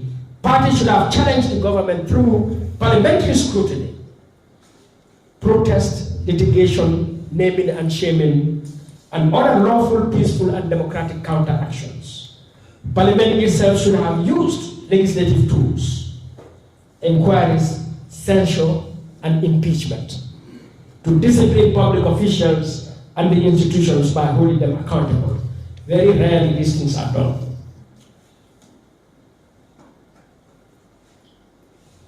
So the limited use of these tools and processed by political parties and the National Assembly has therefore enabled to misgovernance and corruption and disregard of the law and human rights. In other words, the democratic backsliding we are confronted with at the moment. So that 10 years after Solo, what we need is a verdict, not a celebration, to come to the end of this discussion. 10 years after Solo, 9 years into the current dispensation, there are many lessons to learn. But the issue today is not to celebrate Solo. He played his part to the fullest. The issue is whether the beneficiaries of his sacrifice have fulfilled their part. And let me speak plainly to the UDP. The biggest beneficiary of the 2016 change was the UDP. The party gained access and prominence in cabinet and across government. It secured the largest number of parliamentary seats, at least until the fracas and the separation from Barrow. The question is, has UDP managed that change well? Has it advanced the ideals that moved Solo and his compatriots to protest on April 14? UDP needs a lot of soul searching and strategic self-evaluation. Scrutinize your decisions and actions over the past 9 years. Have they advanced democracy or undermined it? And what must you do now to remedy missteps, strengthen your gains, and strengthen democracy in the Gambia? At this 10th anniversary, the task before all Gambians, but especially those who have been elected or are seeking election, is to recognize the dwindling democratic space and the poor governance environment. Yes, the country has recorded notable democratic gains, including the restoration of fundamental freedoms we gained for ourselves. A more civic space, because we demanded it. The proliferation of independent media and civil society, because we created it. And the creation of key accountability institutions such as the NHRC, or the Information Commission and the Anti-Corruption Commission, among others. Regular elections, increased citizen engagement, and greater public scrutiny of government actions have also strengthened the culture of participation, transparency, and accountability. However, to prevent democratic backsliding, these gains must be actively protected through strict adherence to the rule of law, credible and inclusive electoral reforms, full implementation of transitional justice recommendations, and the repeal of or amendment of laws that restrict civic space. Preventing regression requires political will, vigilant citizens, and a firm commitment to constitutionalism, transparency, and equal application of the law. At the institutional level, the Gambia has built, or must build, and strengthen independent, competent and accountable institutions that are insulated from political interference. This includes a truly autonomous judiciary, a professionally independent electoral commission, and empowered National Assembly capable of robust oversight, and an effective anti-corruption and audit bodies with enforcement powers. Security institutions must be reformed to uphold human rights and operate under civilian control, while public service institutions must be merit-based, transparent, and service-oriented. Equally critical is the strengthening of political parties and the civil society to act as responsible democratic actors, alongside the institutionalization of inclusion through gender equity, youth participation, and representation of marginalized groups. Only through strong institutions anchored in law, integrity, and public trust can democratic gains be sustained and deepened. Today, more than ever, we are called upon to assume our historic and national duty to halt and reverse the unfolding democratic backsliding and to engage in genuine democratic building and consolidation. So, fellow Gambians, Solo Sandeng did not die so that we could keep the flawed system and then call it democracy. He died so that we could build a republic where sovereignty of every citizen is sacred, where institutions serve the people, and where no one, not Jawara, not Jammeh, not Barrow, not Dabo, no one is above the law. So let us honor his sacrifice not with words and ceremonies, but with action. The task of safeguarding freedom and democracy is not the job of the government alone. It belongs to every citizen. Democratic backsliding can be stopped and it can be reversed, but only if we act together with courage, discipline, and an unyielding commitment to the republic for which Solo gave his life. So to conclude, I say, let that be our pledge, let that be our action, and let us build the future for which Solo gave his life. Long live Solo. Thank you very much.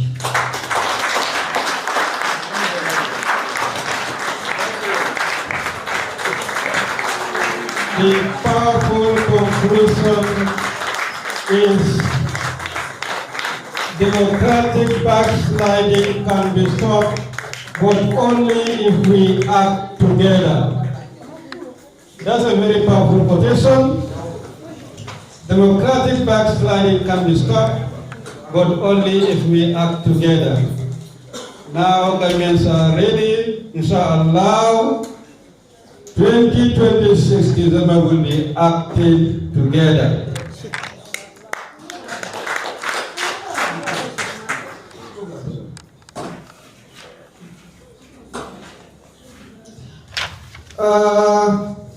Thank you very much, Madi Jobate. This is the second time Madi is delivering the public lecture, the first edition. He was the one who came to our rescue in the dying minute when the person who was supposed to decline, and then he intervened, and then he truly saved us. And today he has delivered one of the most powerful public lectures in commemorating the Sunday. Thank you very much. I think it's getting late, but we have only one before the party leader will give the closing remarks. Contribution from participants. If anybody wants to contribute from the reflections, the public lecture, the solidarity messages, if you want to contribute towards any of these, the floor is now open. You can raise your hand, then I will give you the mic. Nimmel la fita kuma be bulu lafta mem fala kuma kawli men fala jangwar to mel long Solo Sandeng na koto aning adonyoru Michael Bijan, minute killing dealer, Yokumakam killing for.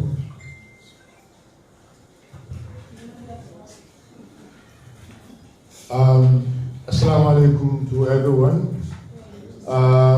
Nalibe konto atolbe yalon ko aliala wadota kana kanyin kafu nduma ka lumu njura. And for me, na mention bi ba folo ni go be mali tentula ko alaji afuname the first memorial speech of Solo Sandeng Atelaya Dini. And then the speech I remember I Kumbuji, Ukukilo, and Musa Kabambandi. They mentioned all of you to go funding to Mohammed Yafanami. Solo many fintita funding to the economy, well, left fintita Kakeloge, Fendameya Mubi, don't be able to enjoy it. To sign B, Niata Solo Hamu Momenti, Femman Orangalo bi julobe benni solo kema kaje ko solo hamu menta ake no kita wona batinna solo bela kula abelaran damento orangalo foni jolo taymo sidale mani ko makile fa dia mo ko wala mutiko fonde sonna la ba momen ya no ko kabila kana ayalla idu ko sanji sabo ko la ako president solo nyum banko kanjam me ya lonko abenyu banko rule for more than 10 years apart from Sadawada and Yaya Jambi. Why should we allow that? If we cannot stop it through protests, if we cannot stop it through constitution, we can stop it through our votes. We can stop it through our vote. So for me, all that I have for all of you, especially the youth and the Muslim, willing to go, let's put our hands together.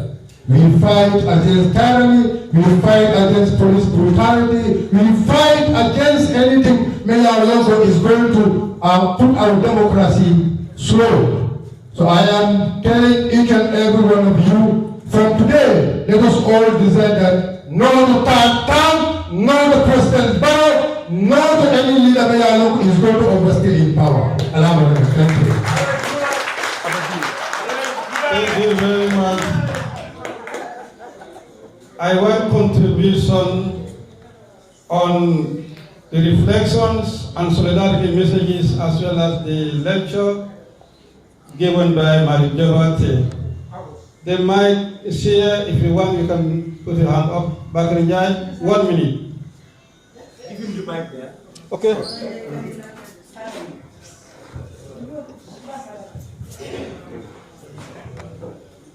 Thank you very much.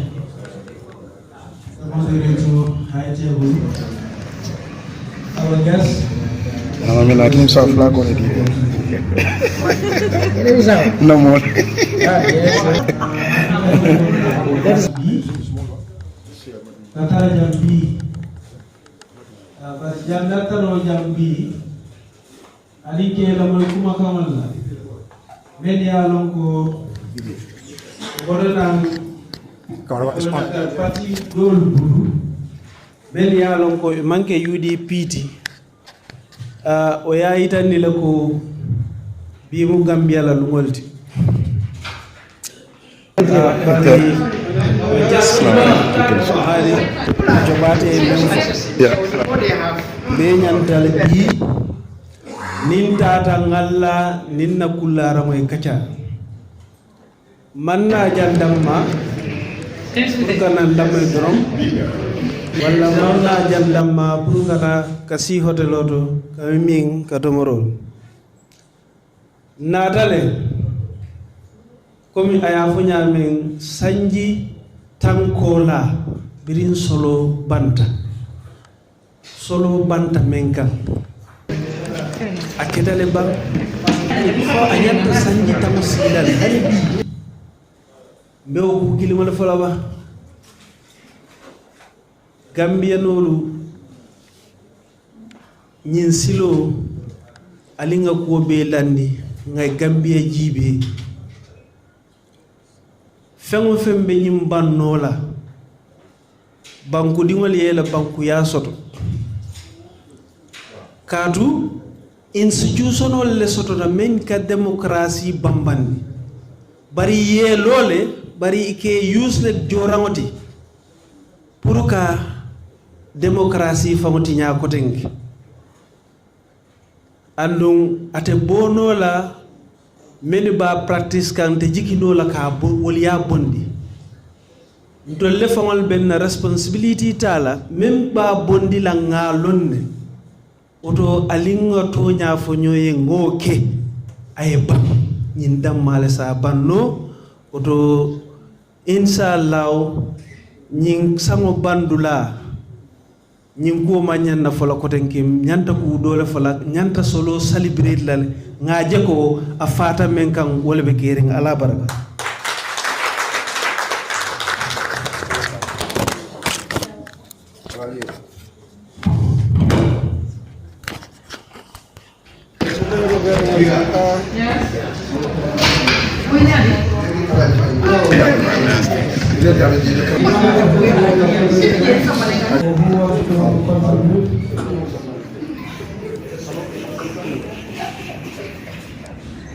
We have two more, then we'll close, and then you invite the party leader.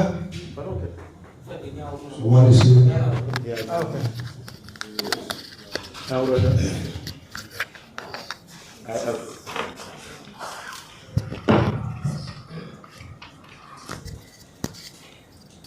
Okay. All right. Thank you so much, and good evening, everybody. My name is Aji Fatuba. I work for the Edward Francis Small Center for Rights and Justice. It's actually a very solemn day that we're all here to, pay tribute to Solo and all the other patriots that actually died in the course of having to, see a better Gambia today. So mine is just a quick one because we all know that Solo Sandeng did not die a normal death. He did not die as a result of sickness. He did not die in his sleep or any other normal death that you might think of, but he died in the process of having to change the system. A system, unfortunately, that we still live in, just that it's actually being modernized now. So for me, it's just coming back to what Madi said when he said, what is our own part of the game that we are playing? Because if a man like Solo Sandeng, who had his own family, had a nice life, had all the opportunities that he had, laid out his life for us to have a better Gambia today, for us to not live in dictatorship anymore. If somebody like that sacrificed his entire life to see to it that we enjoy the democracy that maybe if actually we're even having a democracy that we're enjoying now, what do we do as a country? What part are we playing as citizens to sort of compensate his own death? Because if you look at the issues that are actually happening in the Gambia currently, and over the past 8 or 9 years now, it's really unfortunate. If Solo is to actually be revived back to life and see that the same system that he actually left is the same system that is still here, I'm sure it would be very unfortunate and very saddened that he's seeing things that he actually died for. So for me, it's more about how do we also come together as political parties, as civil society activists, as a country at large to ensure that all the issues that we face as a society, all the issues that we actually face as a community, but as a country at large, are actually addressed across political divides, across ethnic divides, across religious divides. How do we ensure that all of these issues are actually put aside, and how do we put Gambia at the forefront of whatever it is that we're doing? So Solo Sandeng died as a result of that, but how do you also ensure that we all play our own part of the game as well? So it's not only about Solo, but how do you also sort of compensate him for his death as he sacrificed or laid his life when most people don't actually do. So that's all I had to contribute. Let's ensure that wherever we are, whatever we do, let's sort of play our part in whatever we are doing, sort of wherever Solo Sandeng is. He's actually happy that the Gambia that he actually died for is actually a Gambia that his kids, but also all the other young people in the Gambia have the opportunity to actually thrive, to actually make this place a better place for all of us. So thank you so much.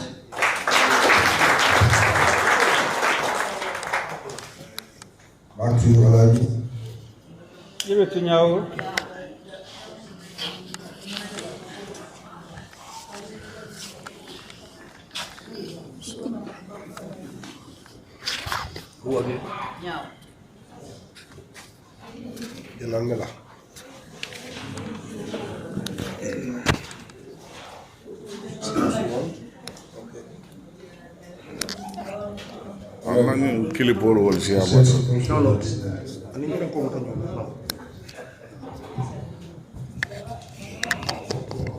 Auju billahi mina shaitanir rajim.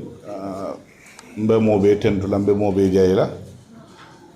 Ntebe nadi amo kala mandi ka kawol la maybe anen suru wa kawodo mandi because nyanta ka di am funding kewol yel.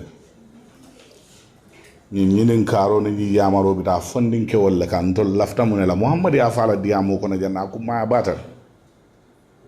Yaji ni problème min bebe banko ka. Banko kanubaliya ani wato wati nga menken na pilaltin na sweet talk ni funding ko be diamo kata diaring angare ko bebe larin kuke kosol be sitila ba tonya mune be kosol ni wo dimal be koma tonya la bije bang fo nyone ne wala bije funding ko la karolante ko nyone ne wala bije nim problème o men be ka fo kabrin 1996 fo bi ni ajube nim banko melgena 40 melgena ko e londo soto e digril soto e lafta nim banko la wala ka nim problem wol be dada e tolle ka be tabi e tolle ka be implement e tolle ka execute wondo karannal man ken tolla problem odi karambarol man ken tolla problem odi karannal nim funding ko len tolla problem odi ba ni na tay ko e lafta banko la e ko e lafta banko be men ko na bo place ku kodi ku place wo bondi la ku ko ba ndole ajantol funding kewol akata ne bala fa ku bat ni Gambia politician ol mel gena yombata ka fo mel chipta mel alon ko kunu ndete Mr. Jobate jela kunu ngo he's a patriot, he's a good guy, he has good intentions for this country samande mo kilo man fa fo ngata la kira ngana e ko Mr. Jobate mambedia wati kili muneketa what has changed lan mo ñuul si sowi Labuga. And it's all coming from one side, one sector of the population that are the youth. We are claiming youth power. Youth have the right to run. Yes, you are not too young to run. Well, they can. But in the funding kewol mel tambi in leadership position, you money can tola kan jamfa the trust we had in them. Because they more sit a place so they cut off a mandate men can in the amo fulfilled do akata dota ni diam da ka foiko political will opinion lesson nga let's see nde right lesson pour ka kuke men diata nya ini nata mele kato fay mele take in elective positions adu funding ke kilon wala kana ka fane ko nim banko la faka do ko lamba do ko la nyaadle nata funding ke wala be nim banko tinyal ni aju be reposal men be jan kabrin 2017 fobi 97% mel to ka fo bidje ibe from the age of 25 to 55 scandal men be ke jam funding ke wolle topale men be ke jam funding ke wolle adu nim moy wulta funding ke do wulta ko be ni ngaro kan nya for the backsliding of our democracy. It's a process, but the process cannot go without asking questions, without standing up and speaking. The moment you start doing that, you can tell them fitting a bondidaldi, atol leka diamo mamandi, adu mo bela diamo na nyanda kakaudo, all political parties, all political actors. Because the political process starts from the diamond sign. Democracy starts with franchise, that is elections. Ni we mo regulate no. Come Mr. Jewari afala diamo kono janyane. Permanent Secretary General Wato will like a returning officer. Sign 98-degree men nada. Ya jamela ka mon sele but sign yet still aboko ko the same thing le ya pentul kule rek amam fali ni mo kilo wala ka commissioner be tombo including the chairman of the IEC na nyol membe fo ja natra mo duma be wulla ni banko kay sandi talulu soto ite man kayto soto ite be dikri attestation la pour ka voters card soto wosi keno to hadima sandi talulu be banko kay ite mela status regularized eko kate fay wato bita attestation la ite siata alkalol fa de mel ka stampi o be keno la jadi eko e wuluta ni banko ka. So we have to stop that. Before you talk about fighting the system at the end, you fight it before it begins, and it started already. All our political colleagues and solidarity members will go mbe wuli. Duma la for NRP le be la for duma be la. But the process of that time, ni slow man, ni moli a start kafo. They start calling you names, labeling you. You start quarreling. You start complaining. We will complain. We will quarrel. We will do the needful from all the processes to make sure that Gambia has delivered itself from this tyrant.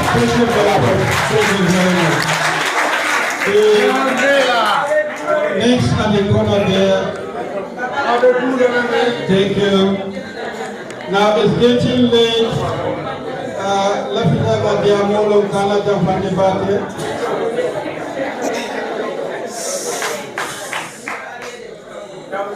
Good evening, everyone. Good evening, Ba Usaino. Good evening, Mali Jobate and everyone on the high table. I sat down and was thinking and listening to everyone. My question, I would not relate it to Ba Usaino or to UDP, but for our late brother and our late uncle, I think there should be a memorial legacy, a statue put on at Westfield and grace him, because he did not only fight for himself, he fight for every Gambian here. And we should have continued that legacy. We should have continued that fight up till today. Then all these nonsenses that we are all crying and we are all fighting for opposition, fighting to be a president, will not have come up to this stage. We should have had a memorial, a proper memorial. On behalf of all of us, all the opposition leaders, come under one roof and stand in solidarity up for the family, for Uncle Solo Sani. That's my question, not only to Ba Usaino, but to every Gambians and to every political party, opposition. If the government cannot do it, if Adama Barrow cannot do it, who was in UDP and was part of it, then let us stand. As from today, this 10th year should have been a big legacy, should have been a big celebration on behalf of his family, on behalf of Ba Usaino, and your legacy, Ba Usaino, with Sandeng Sane, would have gone down in history. Thank you very much. Thank you very much. I think this was a parliamentary question. I asked whether the government has any plan to rename the youth monument at Westfield after Ibrahim Solo Sandeng. The response they gave is that they don't have that plan to rename the Westfield monument after Ibrahim Solo Sandeng. Then we are putting that to the next government to consider having that plan. Westfield is very symbolic in our democratic transformation, and the symbolic nature, we cannot talk about that without Ibrahim Solo Sandeng. We take note of that. Finally, Mr. JJ, we have only 1 minute. Party leader need to rest. He was marching from Bambo to Westfield. Now he is here again. He needs to rest. Assalamu alaikum warahmatullahi wabarakatuh. The participants of the control party leader, the control Mr. Jobate, the control his speech was very deliberate. And indeed, be lunga kona jambi sunu lunga la mata bankoy ndol fanam fangoy and is a remembrance as a threat to our democracy. Ndolu Gambianolu nyanta understand na ko ndolla mu custodian of this democracy. Abendolla mu lokono ndolle sa londino ndolle sa fayno nyamo kon. And when I say Gambianol, so ndol Gambianol le nyanta wulla nganta city Ninko never again nga make sure nga translate into action. Gambe no nga mera wato sit la pour nga daha diamu jamal. Al nga do ko. Let's come together and ninko fana let's come together. Let's come together in a possible way. What is impossible is impossible. Ngakali nyone ne wa fanana. Coming together for the interest of the country. What is realistic? What is possible? Why this division in the Gambia today? The democracy is in threat. The future is uncertain. Banco for national security is in peril. We can divide. Can anybody answer this question? It's because this is the problem. That is why we cannot come together. And Nico, let's come together. We shouldn't ask that question. There is a default leader for every revolution, for every struggle. That is the fact. And Banko be yolonetu.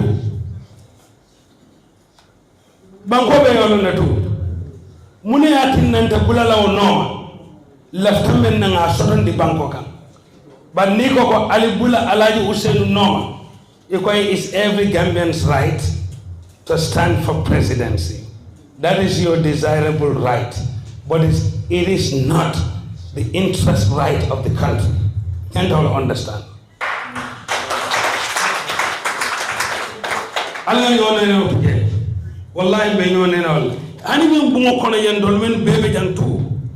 Let's fight for the democracy. Let's make sure never again.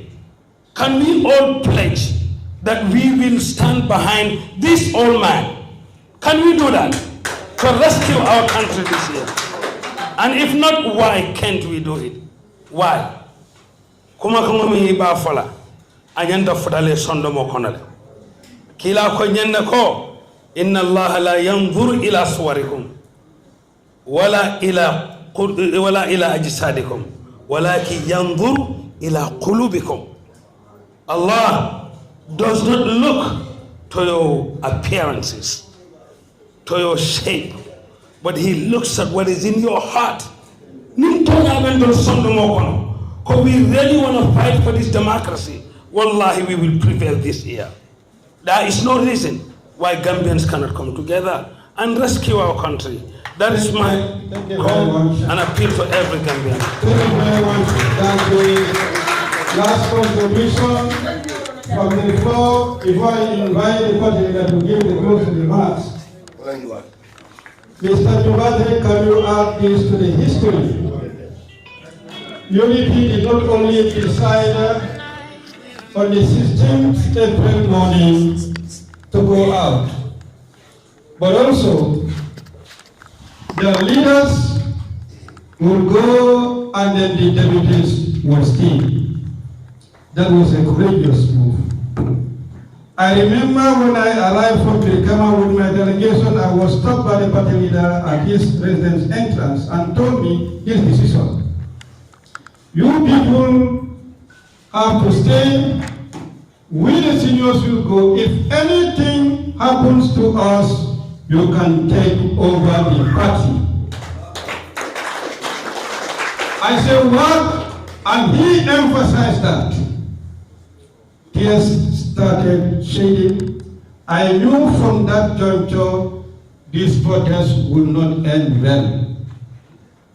And that gave me from that moment a renewed commitment, dedication, and spirit. If anything happens to us, you people should take over. Then we were prepared from that moment to take over the party. Because we knew they will not come back safely. Anything can happen, and we are expecting if something will happen. happened to them? We did our plans, strategized, and we were told that they were arrested. We expected that. And now the few executive members who were left, we had to incorporate others to join us and divided ourselves into groups so that each team would have a role to play. One, to ensure that we win the court cases. When we could not win the court cases, next, the political approach. We have to contest the election. We will not boycott. UDP or political parties must contest. After the sentencing of party leader and co, 31st July, we organized the first rally at Brikama to show to the Gambians, with or without him, UDP will prevail. I remember on the 15th, I was attending a meeting. Somebody made mention of NRP Bureau. That used to be our bureau where we used to meet, coalition talks. Well, somebody was making an interview with a journalist in diaspora, thinking that that was the end of UDP. When it was only Solo Sandeng and team who were arrested then, yes, because Solo and team were very instrumental to UDP. They were the pillars of UDP. So at that time, if those groups were arrested, every government politician believed that that was the end of UDP. The next 2 days, Hussein Dabo and most senior executive members were added to them. They thought that was the end of UDP. And the person was telling, it was not a phone, it was an interview. UDP is finished. This was what Yaya Jammeh wanted. And now he has succeeded, not knowing that I was a member of UDP. So when I overheard that, and the person said he would be coming to Mr. Dabo's house the next day. I went to him, I told him, somebody will come to you, but what he'll be telling you is not from his heart. This was what he said, that was the end of UDP. His response was, if they thought that was the end of UDP, I am putting to you, this is going to galvanize UDP. Oh, yeah. On the 16th, they went out, they were arrested. Very few executive members were left. And what happened? The UDP was galvanized. On the 31st July, we saw to the Gambians that with or without him, UDP will go. On the 7th August, another rally in Bundung, the same thing. Yes, people could not believe this party never dies. That is the reason, man, I want you to add, he gave us the courage to take up with or without him. From that day, I also took it upon myself that I will also not sleep in my house.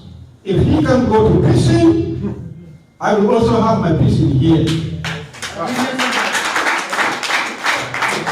I will also have my prison here. I organize youth, not an administrative, not a secretary, not a secretary. And now we failed the court, we have to take a political move. Thank you very much. It's getting late. We have heard what should be heard. And I think the important thing that we should do is just what we have heard. Like this. I am clearly honored. In fact, honored and also happy that I see here my niece, Timanjai. Once she took her seat and tears rolling from her eyes, I know she reflected on her father, a perfect gentleman, a patriot, a good family man. In October 1995, we were together at the Backup Barracks, held in the most squalid condition. Our bedding was tarpaulin in a place they call hangar, where they carry out maintenances on the military vehicles. That was our hotel, and our bedding was tarpaulin with insects crawling over our bodies. It was then that the struggle against the tyranny commenced. Yes, you are continuing that struggle, and please do not be in tears. You are struggling, continue that struggle. Put on his shoes to carry several others. Jobata Mane had a small history, and that small history started from the NRP office.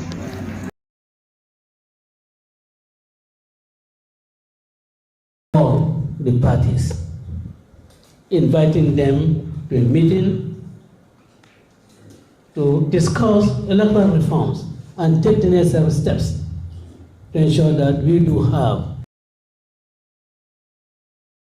to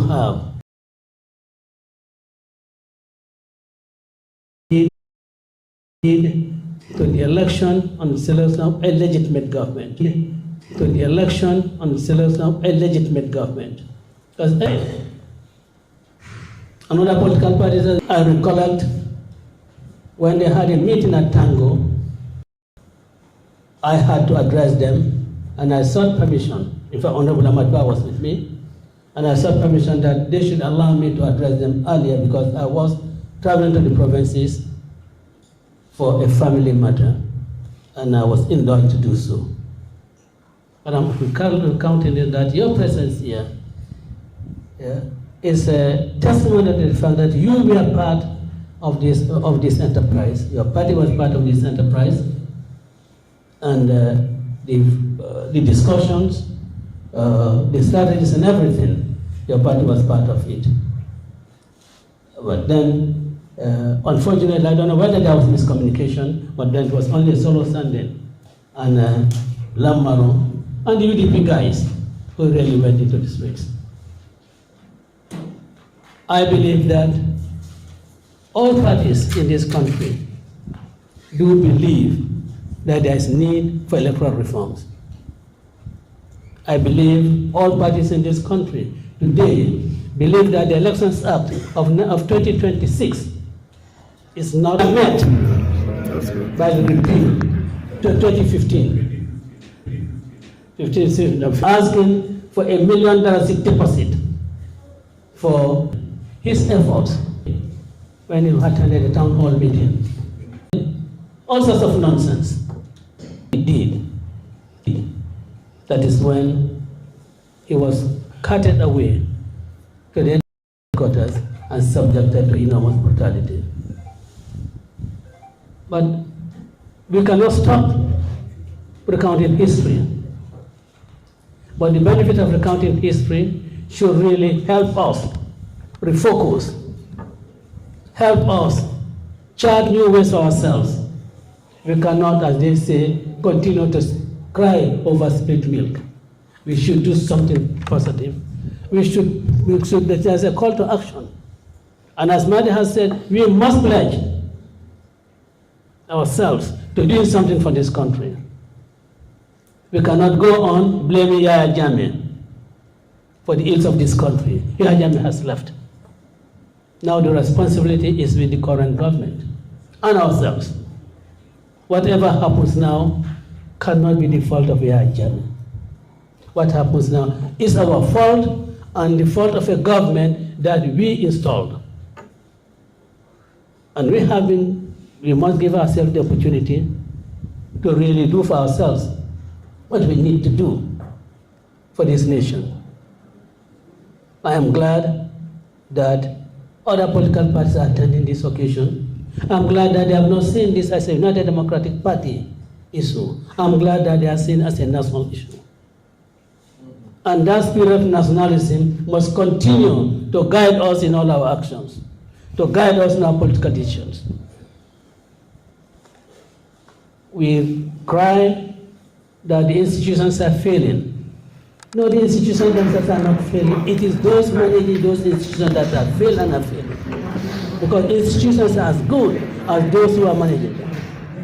When you have victims, people with no moral fiber, entrusted with responsibilities, and they do not equip themselves the way they are expected, that leads to the failures of the institutions. Otherwise, you look at the laws, when you talk about independence of judiciary, good law. But then, when you had the mercenary judges here, we know that the rule of the independence of judiciary was just in theory, not in practice. Can you imagine 3 groups of people from the same political party, all of them convicted, those following one another, and all of them sentenced to the same term of imprisonment, and all of them denied the right of the allocators. Can you imagine that? This must have been things that we are determined. As I had said, as I had told our judge, that you have been directed to convict us, you will go ahead and convict us, but we will not make it easy for you. And that is what we did. April 14, for Alan Song and others, and Fatima Jawara, they were convicted a day after our conviction. Morsar and others were convicted probably on the same day with Falan Song and others, and they were taken to Mansakonko for them to be convicted and transported to Janjambure. Our prison uniforms were prepared even before our trial started. So it was a foregone conclusion. But then that has happened because those managing the institutions had failed the nation. They did not live up to their oaths of office. If they did, we would not have been convicted. So we must make sure that those who are put in charge of the affairs of the country are men of character, men who have moral fiber, men whose integrity is unquestionable. But if we don't, the democratic backsliding will not just be a gradual process, it will just be abrupt. And that will be very catastrophic for this country. And I hope that nothing happens in this country that will lead to any social disruption and subsequently to violence in this country. Our hope, our prayers is that this country will manage itself, this country will give itself a government that it deserves, that this country will not be put in the hands of people whose wants will make them lose their dignity. So Mohammed, you have the best advice. And I think that advice is for everybody. Your wants should not make you lose your dignity. That is what is happening in this country. Our wants are making us lose our dignity. And Madi, we are grateful to you. You know, I didn't want you to conclude this lecture. I wanted to go on and on and on, because it's so illuminating, educative. But then we should not just go home and say, "Oh, but Marjobate Bila Mayafo." But I meant for Alunga Moy, Nabarala. No Dala for all Manketa Jado, Amanda Fauna Father.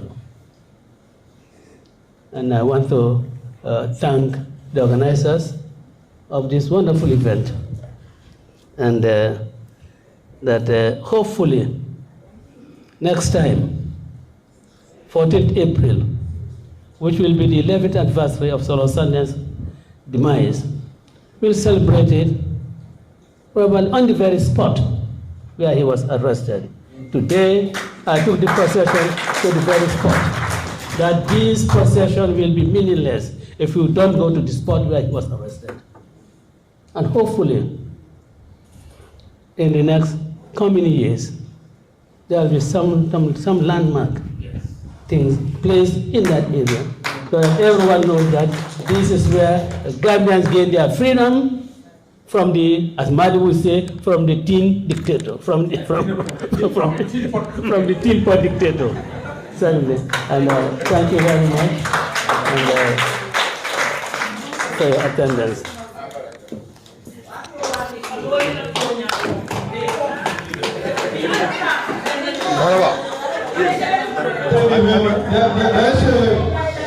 Please sit down. Please sit down. 1 minute. We need 1 minute. Just take home. Reflection. Sorry.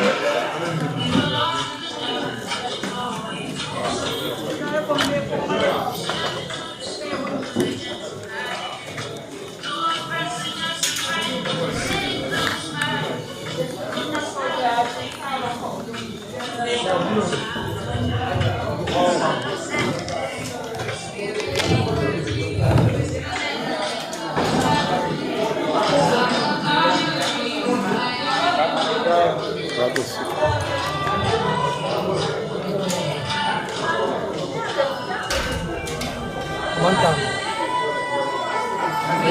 Music sababu ni tena na mute jam. Thank you very much. In our own ways.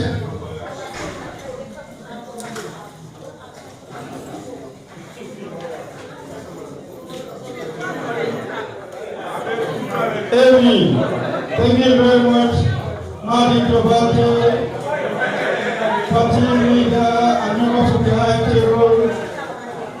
We invite the guests, the leaders of the political parties, and all the participants. Thank you very much. And former First Lady also.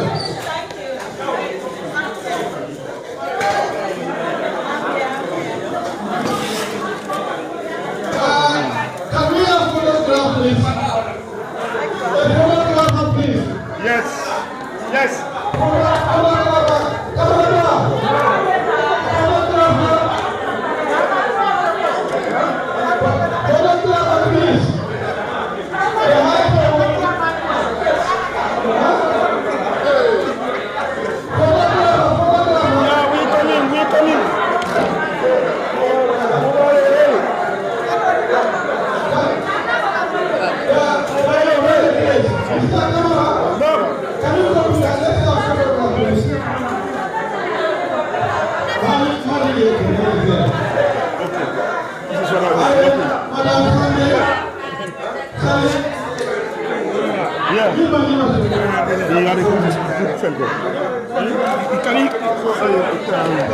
Send me eye on my 7676 so that you do.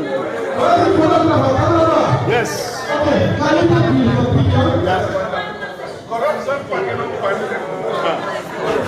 NRP, can you go? No. Okay, sign. Okay, sign it.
Kita kena kamera bagus sana.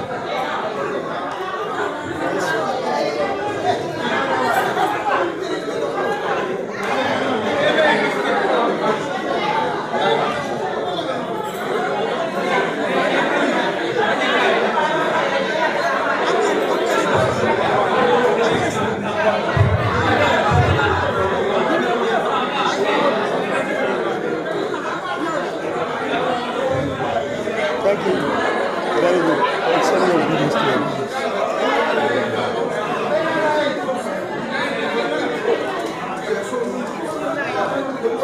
I know. Okay.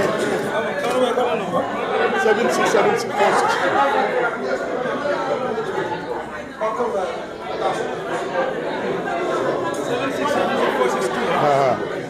Les saa yu si ñu teg rek léegi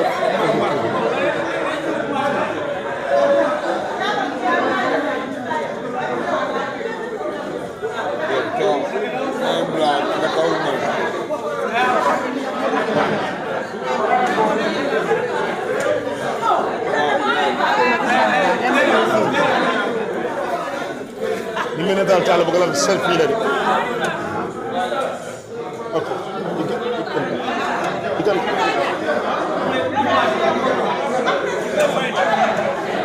fana ta komale muni tanya dale ta okay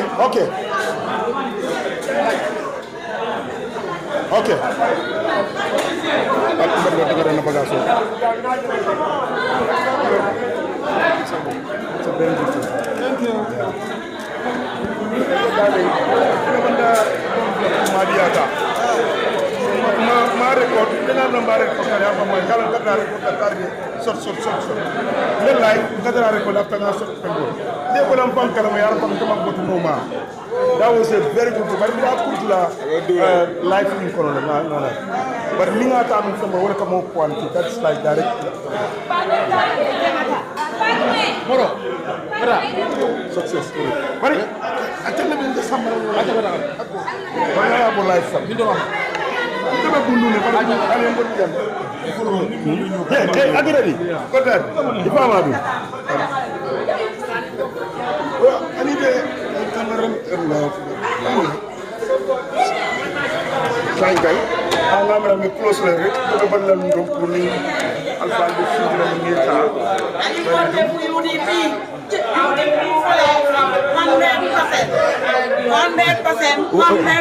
What is the final say? Final say mil fata janon drong. Nying kana ke ko sango sang kana jan drong. Nka foko solo sanne. Solo fata dalila jamaare kamma. Solo fundita dalila jamaare kamma. Awo ko nyanta ka toputole. Alhamdulillah. Isaje asimusi jamfa. Bara ni mil fana mutata. Mantoro late kan ibijang isaje ko ifana la funto manke 15 alhamdulillah na ala tentu be minje kan uro do nyomo kanne bawo mol ba je kanne ko nyim manke pati ku kilindam mate pati jamal la mol fana nata benjang andu be yake min kan gambe ko wolom alama ala inde ma gambe bo baraka barka bake campaign manager be tentulam be jayla ko non debuli afanyano ndo ba usini na diamo kono aliajele ay mobe tindo ay mobe ji bari kumo ni amiano kayol kan ninko mo wolonti ko be no pare doron nani ko bonni nyato banko alhamdulillah man may non okay ngo fo mo do wero la later okay you see he's running away from my mind